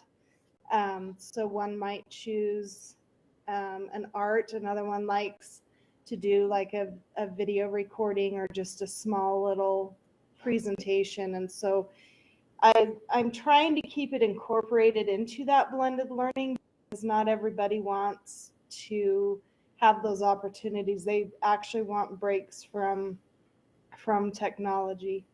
So right. And some people are great listeners, and some people aren't real good at speaking, or we have some strengths. I'm not saying that we only are in one thing. It's just one theory that was very, very popular. Very, very popular. Go ahead, Ashley, go ahead. Sorry, I didn't mean to. Oh, did you want to say something? I'm okay right now. Oh, okay. I heard somebody else speak up. Who else? Okay. Anyway, it gives you some ideas that some people are better at math. My husband, it makes so much sense to him, and not me as much. Some people are very good at linguistics, spatial music, kinesthetic. Some people really like the touching and the feeling. Interpersonal and extrapersonal. Interpersonal, do you really get along with people? You love working in a group? Or interpersonal. I had a daughter come through school who had a very best friend, but she could not be in a group with that very best friend because both of them had to be the boss, or both of them had to be the one. And they've been best friends their whole life, but they're both interpersonal. They want to work alone and be, the expert. So you have to watch your grouping and how you do things like that. So even though they're not always that way, in some instances they are. So it's just something to be aware of, that we do have strengths and not strengths. Any other comments? Okay, the next section we're going to have are math skills, because we're supposed to be using literacy in all areas, and math language is very domain specific. Its terminology cannot be figured out in context, and the reader needs definitions. We know this, but sometimes we treat math, differently than we do reading. There are 4 kinds of reading, of math reading. It's very heavy, it's very dense. It comes from Latin and Greek origins and monosyllabic. Involves non-alphabetical symbols. Math has a language of its own, doesn't it? So if you're a math teacher, you do need to be aware of those things. So I just put 5 handouts here because I've had 3 people ask me, is math part of our literacy? Well, yes, we need to be math literate too. And here are some strategies. There's 14 pages here of nothing but strategies to do with math. So take a second, just go down this one and see if you use some of these.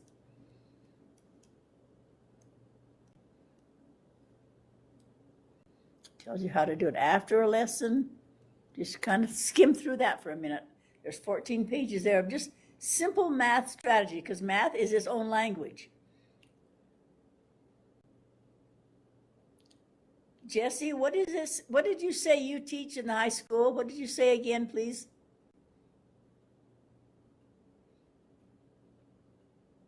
Jesse, are you there?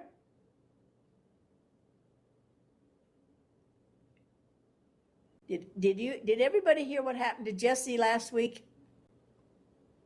Jesse's in our class, and he all of a sudden heard this great big wind, and a little small tornado was in his backyard, and it took the swing set and the fence, and it didn't get the dog cages, but he had to go take care of the backyard last week. So maybe the big wind's up there again. Jesse, are you there? So he must be out taking care of something, but I just wonder what he taught in the older grades. But here are lots of ideas on math strategies for different levels. Tells you what grades. So that's just there for the ones that needed help on and asked me about math. Here's one I kind of like. Last week I introduced some literature to you, using literature. And of course we had our literature class, but did you know you can use literature with math concepts? For example, let me turn this one on. This is called 6 Dots. It's actually a math book, but it's also the story of the Braille alphabet. So this would be an interesting book. It's a small book, doesn't cost a lot. So it's called 6 Dots, the story of young Louis Braille. It's written by Jan Brandt, and that's how you do her name in 6 Dots, and Boris Kolokov, I guess. So it's a very interesting one. It brings in math and how the alphabet, and it's how this young boy needed Braille. So that's an interesting book. Another one I like is we can be as simple as Goodnight Numbers. We should start real young with children and introduce them to math concepts, like that one. This is one that a teacher wrote because a remainder of 1. And it simply talks about remaining. When you have divisions, what happens? The story of Joe might just well explain what happens to numbers when they must remain after division and they're left behind as lonesome reminders. It seems so unkind. And it's a math book, but she had her students do this math book, and because they were having trouble on learning about remainders. So there's a lot of books out there that we can use on math. And so I put some ideas here. For example, it gives you the concept, like classification and attributes and patterns. It gives you some activities and some books.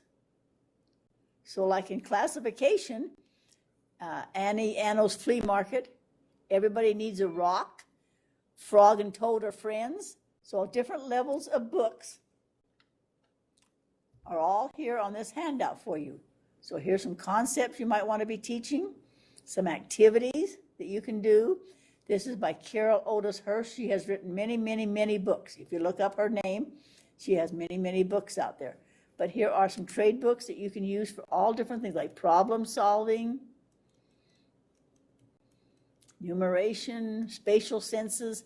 It gives you the names of some books, measurement. So there's activities, names.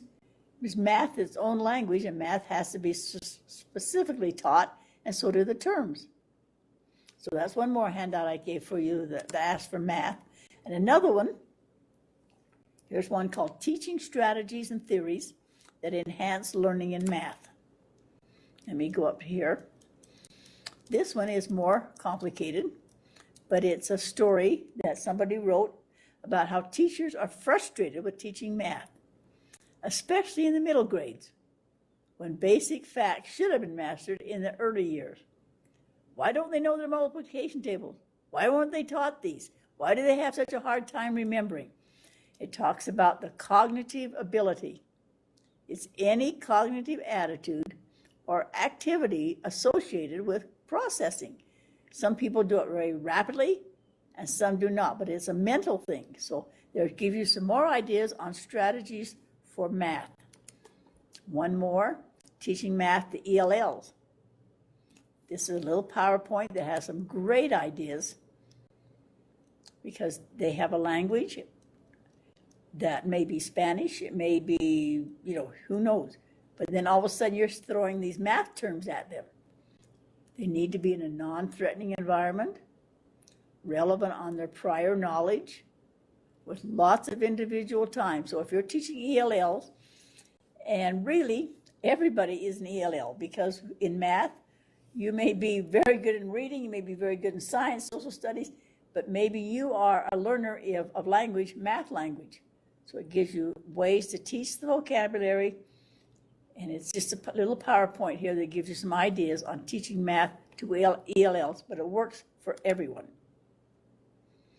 Okay, now we want to do some handouts on thinking skills. A lot of you have asked about, how do I get them to think? How do I get them to participate? Here's a little story. I want you to think about it. I'll tell you what it is in case it's hard for you to read. Then I want you to think about it and give me an answer. There has been a serious plane crash in which a light plane clipped the right wing of a jumbo jet. A government commission has been set up to investigate the accident. As a clerk for the commission, it's your job to go through the list of those who want to appear before the commission to give evidence. Decide which ones are reliable. Thinking skills, reliable. There's a list of the witnesses and where they were. Circle 3 of them if you are going to call somebody about this plane wreck. Look at these people right here. There are 15, I think there's 15 people. If you had to choose 3 of those, circle the 3 and tell me a reason why. And then I'll call on some of you why you chose these 3 people. What's your reasoning, your thinking skills? Questions, what we're doing for a few minutes. There's been a plane wreck. These people might or might not be reliable witnesses. Think about why or why not you would call them. Okay, time to think.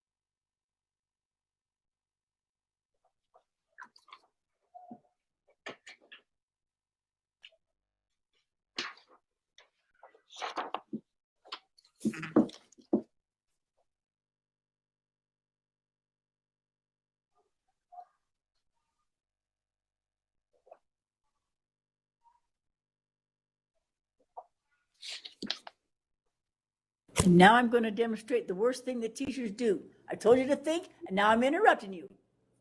So think about whether you do that or not. You've been given an assignment. All of a sudden, this teacher's talking. You're trying to think. Catch yourself and see if you do that. So that's why I did it, just to demonstrate how confusing and bad it is.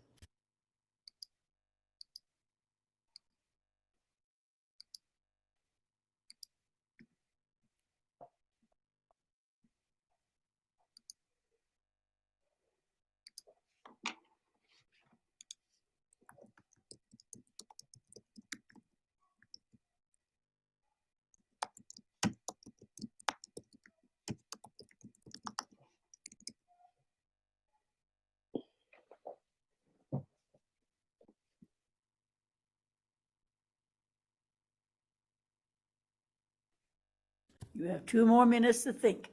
Now that, according to research, is a good strategy. So if you are thoroughly frustrated, you know you only have to wait for 2 more minutes. If you are a quick thinker, you're thinking, hallelujah, it's coming. If you're a slow thinker, you think, I'd better hurry. So research says that's a good strategy. You may or may not agree, but research says let them know a time limit.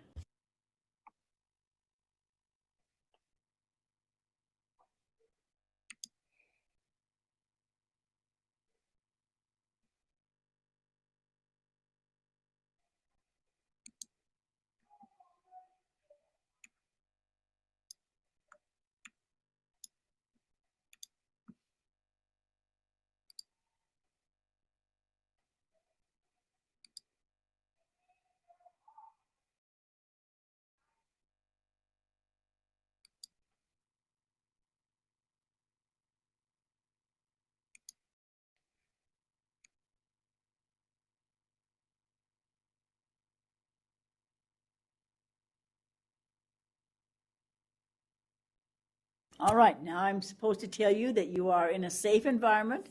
If the one you choose I think is absolutely ridiculous, I am not to make a comment, and the students need to know that.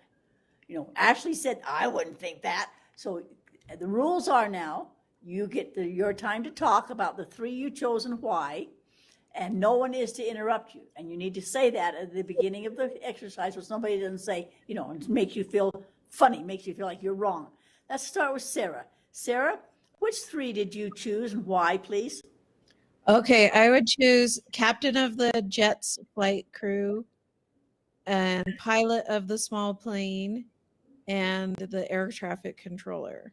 For what reason? So the captain of the flight crew, because he's likely to know some information of what was going on at the time on the big jet's position. I don't know. And then pilot of the small plane, because maybe something was wrong with the plane that he knew about that would cause him to crash or to bail out before it hit. And then air traffic controller, because they should know what's going on at all times in the air. So okay, now according to the paper they gave me, the captain, you don't know where the captain sits. The captain sits behind the pilot and does not see out. And the air traffic controller is at the top of a tower with cameras and cannot see out. So then you have to consider those factors, see? And then people can make a comment to you after you presented your reasoning, and then I can rebate you and we could discuss it. Do you see how this would work and talk it through? Okay. Megan, who did you choose and why? So I actually chose those exact same 3. Okay, and why did you choose it? See, now you've been validated. See, now it's time that you can be validated. Why did you choose them? Well, and I honestly just thought the same things. Like, to me, I thought, well, the captain, they obviously are the captain for a reason, so they should know what's going on at all times. And then the pilot, I think, is the one supposed to be flying the plane, so hopefully he would know. And the air traffic controller, I thought they were constantly watching, seeing what was going on with the weather and everything like that. Okay, very good reasoning. Very good reasoning. Ashley Rex, what did you come up with?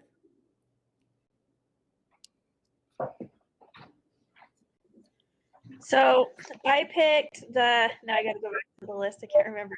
I picked the pilot of the small plane because he was flying one of the planes. And then I picked the. It's all done. Yeah. There was one of the flight crew that was sitting in the cockpit, so I thought maybe he might have some reliable information. And then the film crew that shot the film of the crash, maybe there would be some kind of evidence on that. Very good. Anybody else want to volunteer now what 3 they picked? Okay. Well, this is Laura. It's Go ahead. well, I noticed it said the most reliable. And so I didn't think that the pilot would be reliable because if he was doing something wrong, he's not going to share that. And it did say that there was a flight attendant in the cockpit, so I didn't, And then if it was the person who was flying the small plane's fault, I thought they're not going to be honest. So I put the air traffic controller because they do have to stay in their flight path. And I put number 11 because the aviation administration is going to inspect the aircraft to know first if there's going to be any problems with the black box and any problems with the actual planes. And then the farmer, because he would have witnessed what was going on from the outside.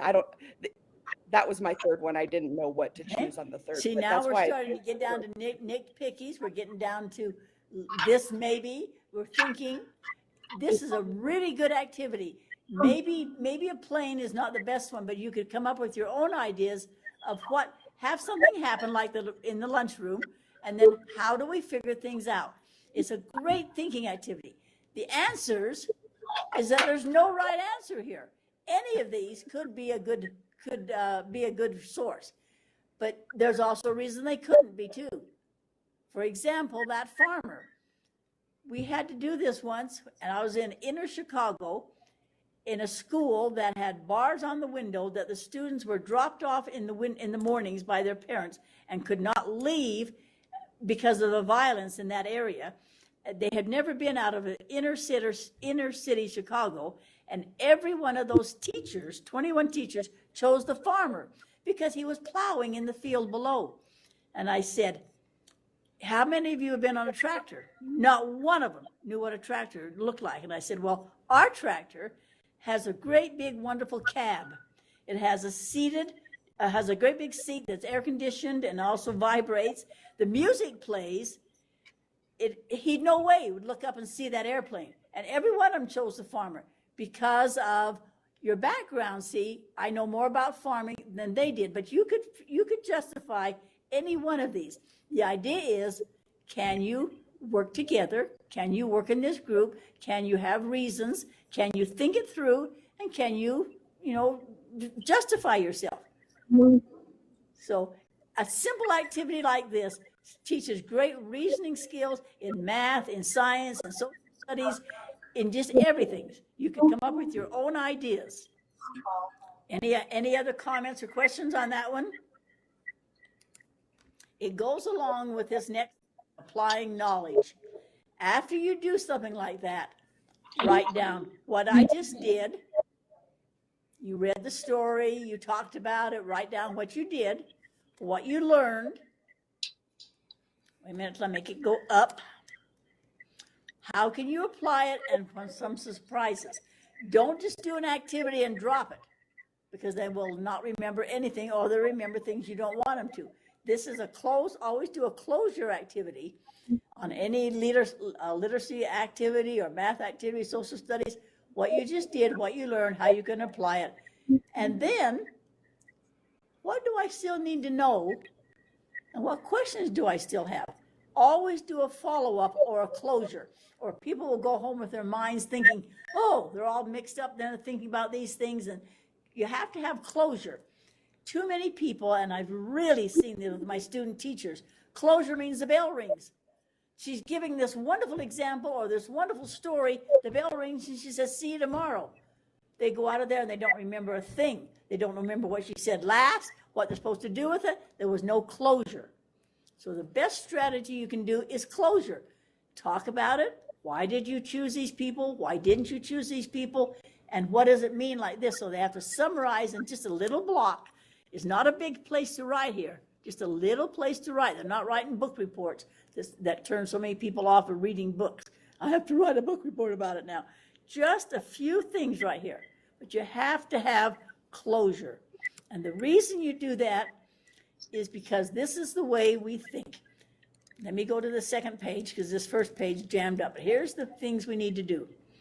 We need to teach children to observe, no matter what age, but especially small children, to observe. And here's lots of activities.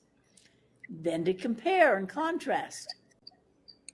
We need to teach them to enabling skills like grouping and labeling.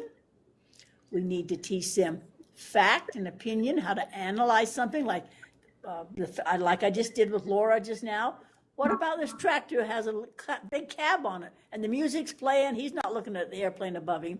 You know, fact and opinion gives you relevant and irrelevant, reliable, unreliable, questioning skills, assumptions. We make a lot of assumptions, don't we?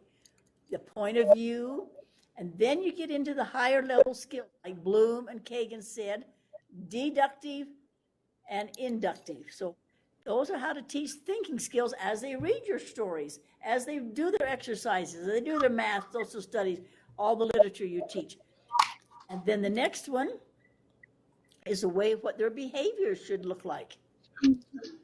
As they observe, they need to be a visual form, a narrative form, and a printed form. And sometimes we only give them a printed form. Or sometimes we just talk.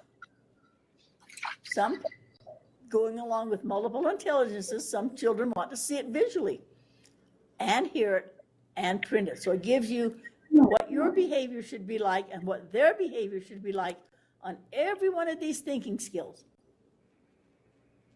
We did one the other day that was so effective in a high school class where he's trying to teach them to think. They have some problems they have to solve. He had everybody take a shoe off and throw it out in the middle. And all these seniors and juniors were laughing. Look at his cowboy boot. Look at her sandal. Everything was out there. And then they started comparing them and contrasting them. What if it rained? Which one of those shoes is good for rain? Which one of those would be good for riding a horse? Which one would be good for going on the beach? And they went through every one of these skills. They grouped them and labeled them. They grouped them on this would cost a lot. This wouldn't cost a lot. This would be practical. This wouldn't be practical. This would be a male shoe. This would be a female shoe. They learned to group. Using nothing but their shoes, they went through every one of these skills. They put them in order and a sequence. By just throwing your shoes in the center, and they had a good time. They talked about it. They learned a lot of thinking skills. They learned a lot of reasoning skills, just using their own shoe by going through every one of these activities. A generalization, well, they're all shoes. They're all bought in Roseville, or they're all used on a farm, or they're all used in a classroom, or they used football. They could go through every one of these skills, and it didn't cost them any money. But they had and the point of view, I like that shoe, and I don't like that shoe. So you get into point of view. Simple activities that don't need to cost a fortune or preparation time, but really teach thinking skills. Really teach thinking skills. So think about your thinking. When you teach, think about your thinking. Let's see if it's going to come up. Yeah, it's coming.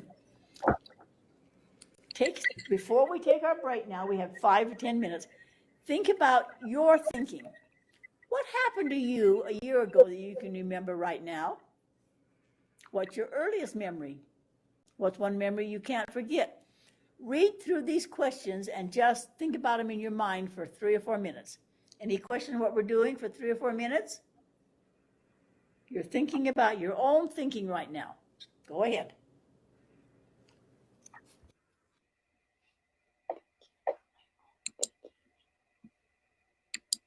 They start with simple skills and then they get harder and harder to remember. So see how you do on some of these thinking skills.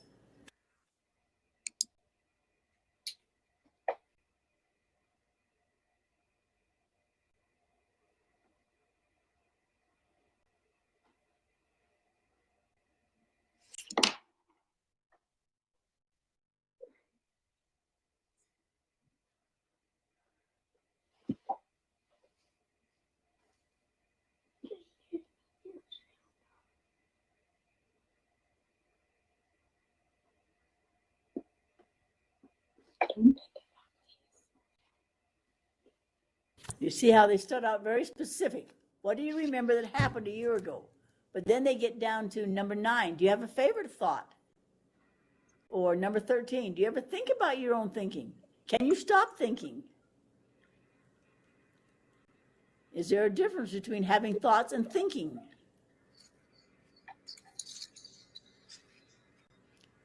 You can easily teach thinking skills.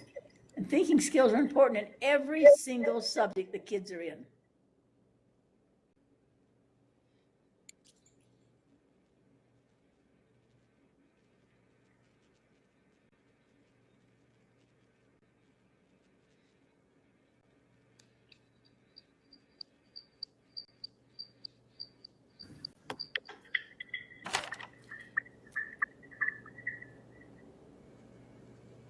Are your thoughts in color, or are your thoughts black and white? Just simple questions, but you have to think them through. We're teaching thinking in a very simple way, which is part of literacy. Everything they have to think about. Think about the story. Think about what had happened in the story. Why did it happen? Why did the author write it? This will teach them to think about their own thinking and realize that other people have thinking skills. Okay, here's a mystery. Let's see how you are at thinking. A group of explorers stumble upon a deserted village high in the mountain valley. The village is surrounded by mountains. There's a few caves in the mountains, but they are empty. There's only one way in and out of the valley. There's no evidence of violence. There's evidence there were crops. What happened to the villagers? Think that through. What happened? Why is it deserted? Anybody have an idea? Why is that village deserted?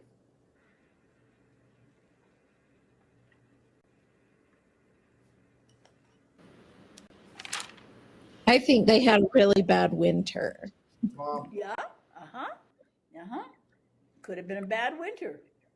I'm looking at the trees right now, just bending clear to the ground. Maybe they were blown out of there. Anyway, just simple stories. You can make up your own stories. Look at this next picture. Here's a man who's found dead in his living room. What caused his death?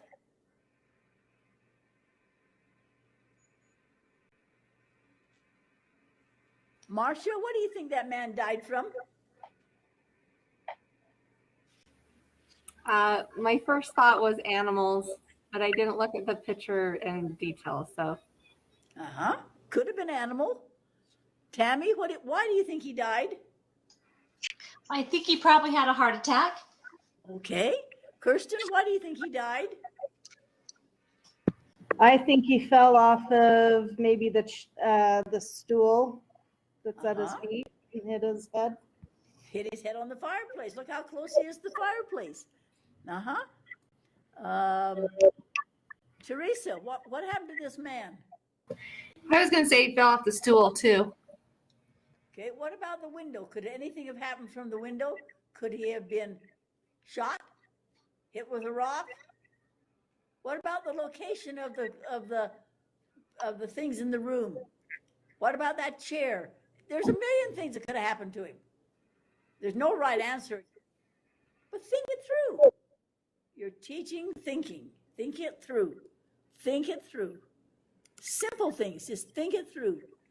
And here's some great ideas on teaching thinking skills. Look at those and then we'll take our break. After our break, we'll have people that want to report on their strategy or their article. Look at that now. Just take a minute to look at for a minute and then we'll take our break. This is how you teach thinking skills.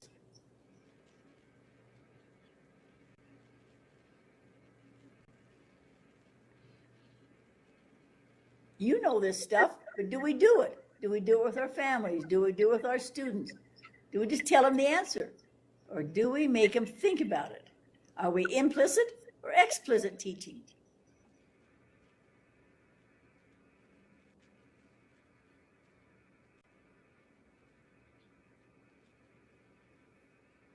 I hope those handouts are helpful to you.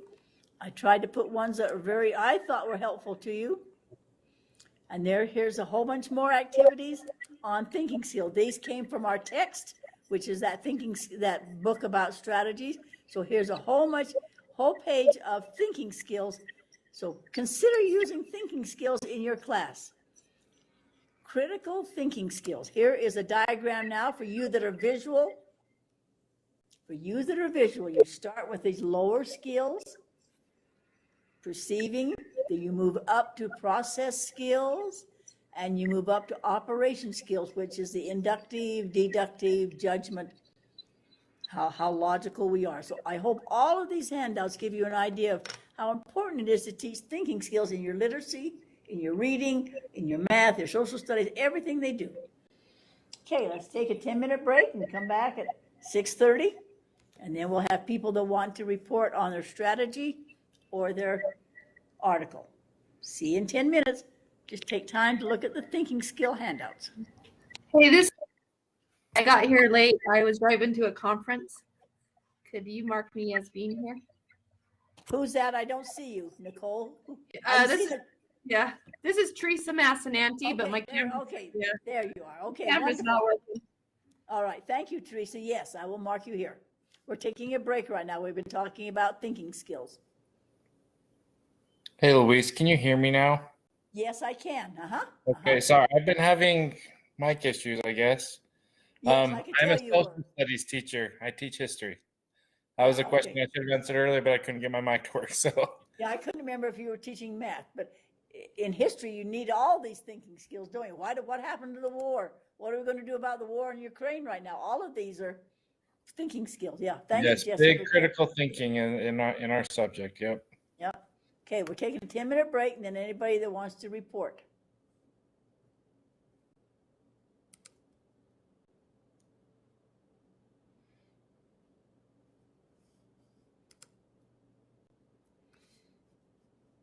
All right, Teresa, I marked you here. Brenda, did you ever get on? I don't think Brenda, she's going to have to just watch it tomorrow. For some reason, she can't hook on tonight. She doesn't know why.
You have 3 more minutes on your break.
All right.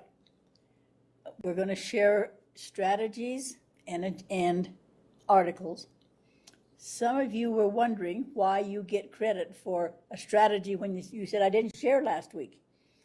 If you remember back to the very first class, SUU teaches these classes on campus.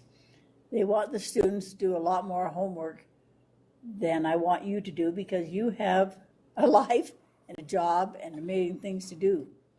So all you have to do is share one strategy that you're using, and the rest of the time I'll just give you the credit for it because you do share on your posts to each other and you do talk about things.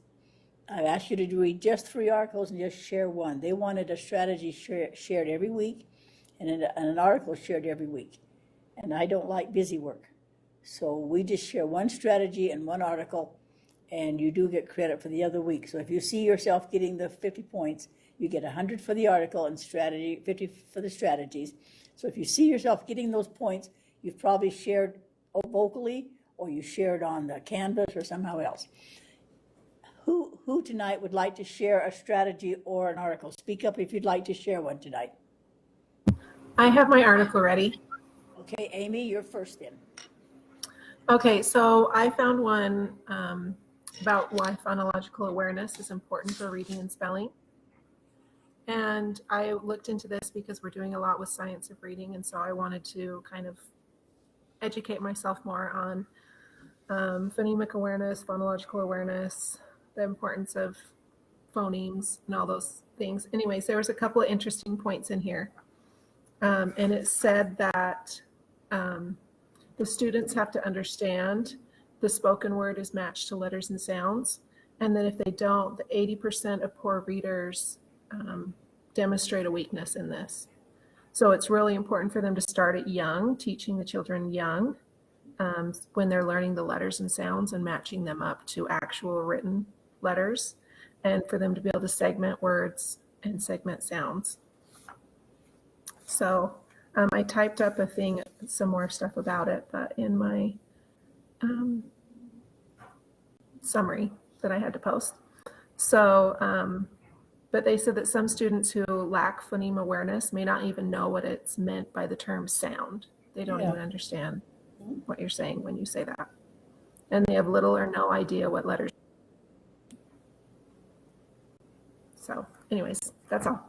Very true, very true. Very good article, very, very timely. They don't know.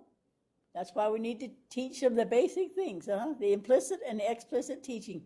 Very good. Any questions for Amy? Anyone else tonight? I can share my article.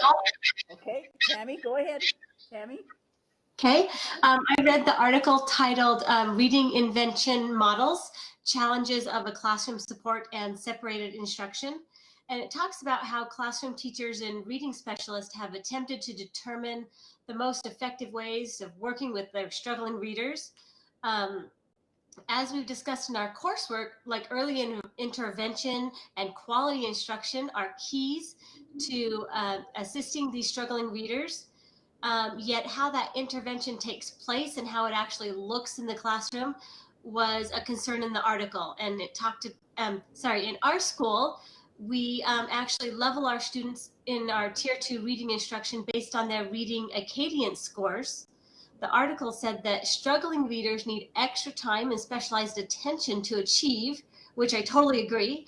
It also stated that educators and administrators need to continue to discuss whether the intervention should occur through separated instruction with small groups, or whether students should be supported by specialists alongside the classroom teachers, or maybe like in a whole group setting. I feel that our school does a really good job at addressing the needs of each of our individual students by evaluating regularly if they're making progress and what the needs of that student are. And we call those our ILP meetings, and we do them once a month. Sounds like a good plan. Sounds like a real good plan. Would you say you have 10% of the schools struggling or more, or any ideas and a guess? I don't know. I know I have, as in my class of 26 students, I have 6 ILP folders. Oh, okay. That gives us a good idea. Yep. Any questions for Tammy?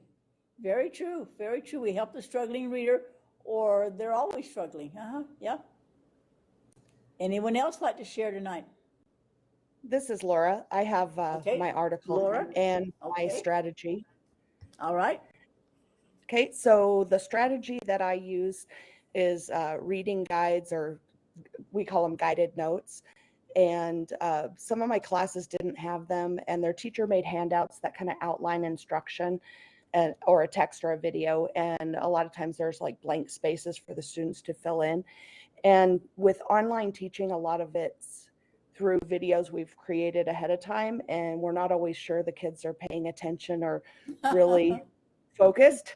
So for my financial literacy course, I created some guided notes for this last week, and they're a little time consuming, but next year when I finish all of them, they're going to be really helpful. And they really helped this week, or actually last week when I did it. They helped the kids really stay focused and know what they were exactly supposed to be learning. And I could tell that they actually watched the video. So that was my strategy that I used last week. It's also great because they can use it for a study guide right before testing. That's what I was going to say. They'd have another use for them. Yeah, they'd have more than just one use. Yeah, that's a good idea. Yep. And then the article, we've been asked to implement some project-based learning in our Canvas courses for online. And the article I read while trying to research everything was "What is Project-Based Learning?" And it's by Catherine Hutt Scott. And so project-based learning is educational philosophy where students answer real-world questions and explore topics over a period of weeks. And the exciting thing is they actually, the Lucas Educational Research Foundation recently did a study in 2021 in conjunction with 5 major universities, and it showed that students in project-based learning classrooms across the U.S. significantly outperformed students in typical classrooms. Some of the research showed like 3rd graders in project-based learning classrooms scored 8% points higher on state science tests. And some high school courses, they outperformed on the AP exam by 8 percentage points in the first year and 10 in the second. And according to DeVito, project-based learning succeeds across income groups because it involves active learning and leads to deeper engagement and understanding. And the students have ownership of the ideas and the project. And the thing that I thought was interesting is it said teachers needed professional training for project-based learning to work, and we're not being given any, so hopefully that'll come down. But it did offer a site, which I'm glad. PBL Works is the leading trainer for project-based learning for teachers, and they offer workshops, and so that is probably going to help me. So that's it for me. And here's a book I was going to show you. It's called Project-Based Teaching. It's just one of those $10 books, again, not expensive. How to create vigorous and engaging learning experiences. Susie Boss with John Lawmer. I don't know who they are, but I just bought it. It's called Project-Based Learning. I haven't even read it yet. I just got it in the mail yesterday. So there's another idea for you. Any comments or questions for Laura? All right. Anyone else like to report tonight? I'll report on my strategy. Okay, Kaylin, it's up to you. So I do reading intervention usually with small groups. And so I pulled one of my groups and taught them about the SQ3R strategy, which stands for survey, question, read, recite, and review. Mm-hmm. And so I gave them a reading passage on hummingbirds. And we took and surveyed it. We looked at the title. We looked at some keywords that were in bold print. We looked at the first sentence of the first few paragraphs just to get an idea of what we were going to be reading about. And then we talked about some questions that we might have about hummingbirds and what we might look for as we're reading. And then I had them read it independently. And after they were done reading, I had some questions for them to answer. And I had them go through first and answer the questions independently. And then we went back and we recited our answers. And if they agreed, we looked in the article for the evidence to support their answer. And if they didn't agree on the answer, then we talked about the different answers and again looked in the text. And it was fun to see them talking and helping each other figure out what the answers were. And being able to go back and review and really think about what the text was saying. They have those questions that are really easy to find the answers to and those that are a little different. And so it was fun to have them do that and talk about it afterwards and how they liked it. That's a good strategy because most students read it once and never go back. They never think about going back and finding proof. Yeah. Yeah. Any comments or questions for her? Good strategy. Anyone else this evening? Louise, I have a strategy / question. Maybe hopefully so get some help. So in my reading groups, I've got, and it's first grade reading groups. So my kids are just barely starting chapter books this time of year. So all my kids are reading chapter books in their reading groups, but they all want their own turn to read. So we usually will start choral reading, and then I do a little bit of a round robin read, and then we'll go back to choral, or maybe we'll do like an I read, you read, but I want to hear them read the chapter books just to gauge if it's the right fit for them, if it's,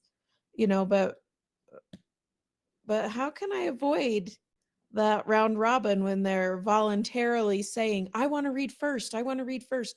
Pick me. I want to, because they want to show off that they can read a chapter book, but also like, I'm not supposed to be doing that. No, I didn't say that. I said that it used to be in favor, and now for some reason it's out of favor. It'll probably come back in and be the big thing tomorrow.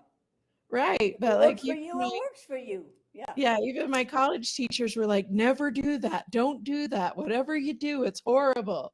But It's I'm like, because they learn to wait and they don't do pay it. attention why they wait their turn. Yeah, it's off attention. But if they're paying attention, if you've got their attention, Uh-huh.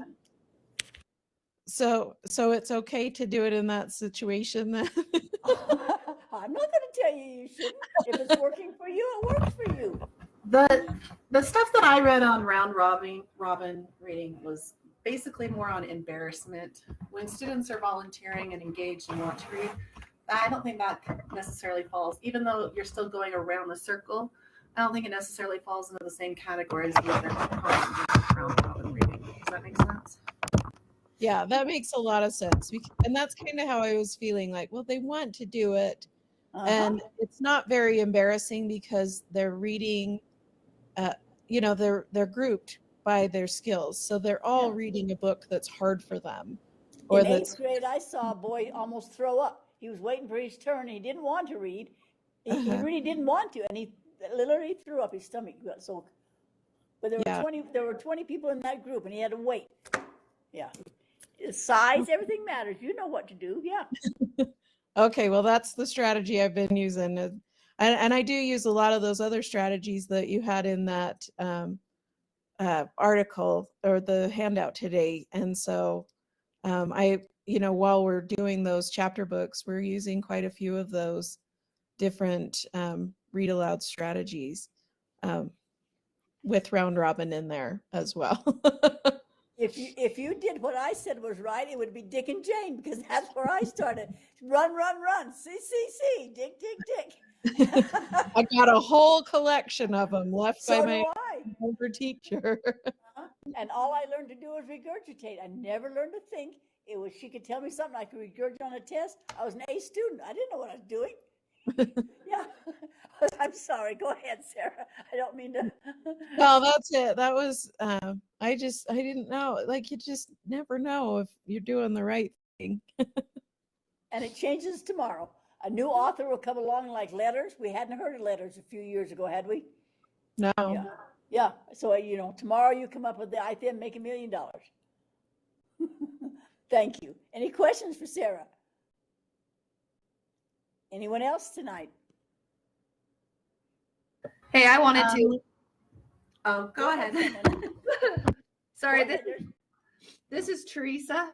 All right, Teresa, go ahead. So I was researching how to teach deletion of phonemes. And so this person, I watched a thing on YouTube because it's visual. And she used like colorful blocks. And I think you could use paper on your whiteboard, like 3 different colors. And then she had a picture of trying to think of a word, fin. Okay, say a picture of a fin on a fish. And then each block would represent one of the phonemes. So f, I, n. And then she would take away the last block. And so it would be f, in. And then she would take away the first phoneme and it would be I, n. So I thought that was a good visual way to teach deletion. No, that's cool. Sounds like it works. Well, And how many times have you used it? I haven't used it at all, but I'll be teaching kindergarten next year, so I can try it then. Try it and let us know. Okay. Any comments for Teresa? Who was the other person that spoke up? That was Charlotte Sevier. Okay, Charlotte, go ahead. So I pulled up some different articles on teaching older students how to read, because the younger students, it seems pretty obvious, right? You have your 5 components of the reading lessons that you teach. But when you get up into older grades, even though they still need some of those skills, it's a little bit harder to teach them because they feel like they're being babied or different things like that. And so one of the articles I read, it talked about having splintered skills with older students. And so it's a lot harder to actually identify where their areas of struggle are.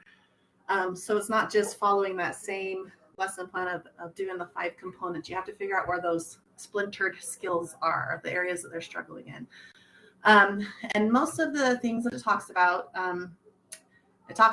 how word reading feeds into comprehension. And so they need to be able to read the words. But, you know, once they get up into those older grades, they're not reading, learning to read, they're reading to learn. And so it's a little bit harder to do that. And so they suggest interventions that are similar, but doing let me find the stuff. Sorry, I'm scrolling down. Do a morphology instruction so that you can really focus on the word parts with the older students. And then that way you can also bring in grade level words and grade level materials so they don't feel like that they're kind of going down and they're actually working on some work that their peers are working on too. Then to also, you know, bring in the different comprehension questions and inferences. So I just thought it was interesting. It didn't have all the right answers. It just had some things to look for, ways that kids try to compensate, how to identify that they're compensating for something. But it really is more of an investigative activity. It's not just, okay, we need to work on phonemics, we need to work on phonics, we need to, you know, it's very much, we have to find those gaps and figure what they are and figure out how to address them. And so I just thought these articles were kind of interesting. It is, and you're very aware of it. That's what's important. You are aware of what their like gaps are, or trying to be aware of their gaps, because we all have them. We all have them, no matter what. We all have gaps, and it's hard to do something if you don't understand. So I think your awareness is going to be the best thing to help there. That's wonderful. Any comments or questions for Charlotte? Yeah, it asked more questions than it answered, but it made you think. It made you think, what am I missing, or what should I be doing, or what are their gaps? Yeah. Yeah, and it did give some ideas, but still, I mean, it just can't tell you this is the path you follow because there's too many variables. So yeah, we've had some students be sick or be gone, and they miss a skill, and you forget to go back, or I don't know, they get left out. So yeah, that's an important thing to do. That's an excellent teacher. Excellent teacher. Any other comments for Charlotte? Anyone else want to do it tonight? All right, remember we have next week to do your article or your strategy. And remember, if you happen to see that 50 points showed up for your strategy, you probably shared something by talking, or because I don't think you need to do one every single week. I think you have enough on your plate right now. I just wanted to show you a couple, 3 books before we turn it over to give you time to write on Canvas. Let me turn on this right here. I talked about this one called Project-Based Teaching. Laura, are you still there? Yep. Laura? Would you like me to send this with my husband tomorrow, and you can borrow it off his desk and bring it back next week? Would you like to see it? That would be amazing if you wouldn't mind. His office is in that same place you are. Yeah, I know where he sits. Yeah, that would be so I'll perfect. send that Thank with you tomorrow, and you can look at it and see if it's worth $10. I mean, maybe you won't think it is, but you know, I'll send that. Okay. Thank you. I appreciate it. I also like this book I want to recommend to you. It's probably a $12 book. How to Teach Students to Remember. It's a skill to teach them to remember, because they're on overload, just like you're on overload. Just like last week when I thought we had just had it, everybody was exhausted and it was time to go home because you're on overload. How do we teach them to remember? And what's important to remember? They can't remember everything. I don't care, and you don't remember everything. You just don't. You can't. But some of the things they suggest, I'm just going to give you a clue. Learning is how we acquire information. Memory is how we store it. Education is about enhancing learning. Neuroscience is about trying to understand how learning and memory occur. Memory is the glue that binds our mental life together. And some of the things he suggests are reach and teach, reflect, recode, reinforce, rehearse, review. So he has this little chart, the 7 steps of learning memory cycle. It's just like Kagan and Bloom. It's nice to have a chart. I mean, we've got all these words, but sometimes it's nice just to see it, long-term memory and short-term memory.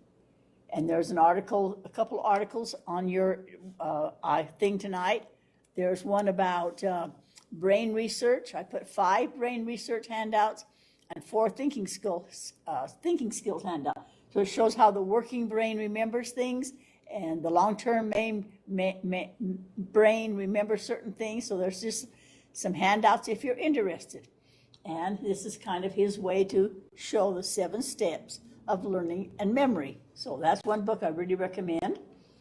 Another one is called The Motivated Brain. Motivated simply means engaged, perseverance, things we hope we have, we hope students have. It's by Gail Gregory and Martha Kufelt. It's only a $7 book. It's called The Motivated Brain, Improving Student Attention, Engagement, and Perseverance. And some of the chapters they talk about, let me just give you a sample so that if you're interested, you probably can find it on Amazon and different places or in your school library, have your people order it. Part 1 is understanding motivation. What is motivation? How to have them seek and learn and want to learn, and then bring it all together to get their attention. You have to have their attention. It says they have summarized the implications of our ever-increasing scientific understanding about the fundamental nature, its emotions and mysteries, and we don't quite know why people are motivated, and some are and some aren't, but they give ideas how to have attention, engagement, and perseverance. This one's called Brain Compatible Strategies. Hundreds of easy-to-use, brain-compatible activities that boost attention, motivation, learning, and achievement. He has lots of ideas on just strategies. Again, just a big strategy book, how important music is, active learning, how to challenge the brain, and unstick the brain, things you can do to help the brain learn to remember. This is another $5 book, What Every Teacher Should Know About Learning, Memory, and the Brain, written by Donna Walker Tilston. Just a short little book, and this is what she suggests. How do we acquire and process information? What is the working memory? What's long-term memory? What makes it stick long-term, and what goes in and out? And what is procedural knowledge, such as declarative knowledge, constructing meaning? How do we get it to be automaticity? So that's another little short book. I told you about David Sousa, and he's written hundreds of books. This is an expensive one, but you might go online and find work about David Sousa, how the gifted brain learns, how the brain learns to read. Reading is a complicated process involving many neurons. It's complicated. It's not just simple, I want to teach you to read. How the brain learns to read and how you do remember it. They're well worth their money. I hope maybe your professional library at school might help you to buy some of these because they're a little more expensive, but there's videos. Type in David Sousa and see what you come up with. One I forgot to show you is I saw this used today in a 12th grade classroom. Jesse, tell us about your experience, and then we'll tell them what about this book. Tell them what happened to you last week, Jesse. Did we lose Jesse again? He's there. I'm here. There you go. Tell them what happened to you last week. So we had a little microburst blow through our backyard and pick up my kids' playhouse, the tramp, and just really not just wreck my yard, but wreck my day. And we decided that when it rains, it pours. The night before, we were in the ER with my son. He had fell and split his whole bottom of his chin open. And so the tornado was just the cherry on top, the little microburst we had in our yard. Well, a teacher today in 3rd grade was talking about tornadoes, and those students had no clue what it was really. I mean, it's a wind, and she looked out the window, and our trees were just bending over, and she said, oh, that's almost a tornado wind. So she took time out of her day, because of the interest, to use this little simple picture book, $1 book called Tornadoes, and it does some explanations, and the children needed to know that. And then another one that somebody asked for last week is this. Remember we talked about culture. This is the Unbreakable Code. This is a true story coming from San Juan area about in the war where the Navajo people, I think there's only 2 or 3 code members left that did that, came up with a code of sending messages that the Japanese could not break using the Navajo language. And this is a tremendous book, the Unbreakable Code. They figured out how to send messages through the war that was unbreakable. So I just wanted to show that to you. Okay, next week, I'm going to show you these books. Why are we still doing that? Positive alternatives to problematic teaching processes. It doesn't say anything, Sarah, about using round robin. You're welcome to use it, but it's going to talk about it next week, so you'll see next week. And then I put on tonight, I'll show you where it's at. You can look at this, and then we'll talk about it next week. 7 steps to a language-rich, interactive classroom. And I put a little summary on our canvas, and I'll show you where that is in just a second. And then the next other thing we're going to talk about next week is a brand new book with a brand new idea called The Best Class You Never Taught, Spider Web Discussions. So next week we will be discussing those. Now let me show you what I put on the modulars. Let me go back to this and I'll show you where some of this is. Let me go down, down, down, down. Come on, down, down, down. Okay, at the very bottom down here, there's the math handouts. There's all the math handouts I just talked about. There's that who knows. When you ask somebody, who knows, who do you talk to when there's an airplane wreck? And there's no right or wrong answers. It's just simply a thinking skill of who's qualified and who isn't. How to apply the knowledge. Here's all your behavior indicators. There's those thinking handouts. What? Excuse me, Can you somebody? turn it back to your screen? Oh, thank you, Sarah. Thank you. I appreciate that. I was reading it and you couldn't see it. Oh, well, here we go. Okay, let me show you again. Thank you. So on our thing here, there's implicit and explicit teaching in case you don't know what it is. And some of you didn't, and that's okay. Might be a new terminology. There's all the math handouts. There's that little exercise we did called Who Knows, which was kind of hard to read on your screen. So if you wanted to do that, who knows what happened to the accident? Here's the knowledge skills. Here's all the thinking handouts that I put on there for you if you're interested in them. Teaching math with literature. And then there's how to teach your thinking skills, and there's some brain things. Brain learning power, brain waves, cognitive processing, whole brain teaching, organization of the brain, and working memory.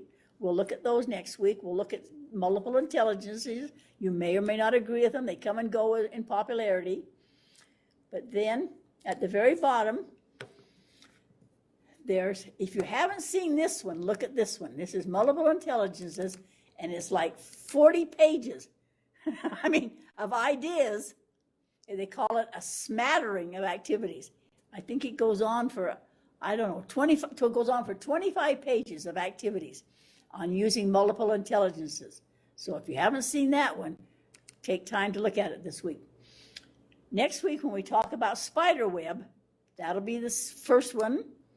The next one, we'll look at this. I'll tell you what spider webs are. The third one, well, how to do it in your classrooms. And then here's the 7 steps. Take time to look at all 7 steps. And then next week, we will discuss them because next week you will be more familiar to them. There's 7 steps right there. And we'll talk about each one of those. And I've got each one of them listed here, just a little short summary. There's the 2nd step, the 3rd step. They're all 7 steps there. So that's your homework, just to glance over it so we can talk about all those next week. Any comments or questions now as I give you time to write on your canvas or do what you need to do tonight? Any questions, concerns? Louise, this is Kirsten. I have a question, Louise. Stacy, go ahead, and then Kirsten. Go ahead, Stacy. I just want to know The books that you showed us tonight, How to Teach Students to Remember, those ones, are they pretty current? Yes, yes, everything I have is within the last 8 years, yeah. Okay, thank you. Kirsten, what was your question? I'll be on for maybe about a half an hour next week, and then I need to hop off. We're having our spring social, and I'm the social committee chair, Oh, so I need to be there bring early. treats. We all want treats. So, All right, then do I just have Amy tell me how to access the video? Amy tells and you then how to do it, yeah. Okay, perfect. Thank you. And apparently she leaves early. I thought she stayed till 5, but Brenda tonight said they had gone by 4, so you might want to call her through the day. Maybe they Okay. had a meeting or something tonight. I don't know. All right. Thank you All very right, much. the time is yours now. I'm here if you have questions. You can post on Canvas now or do whatever you need to do now, and we'll see you next week at 4:30 and finish up our class.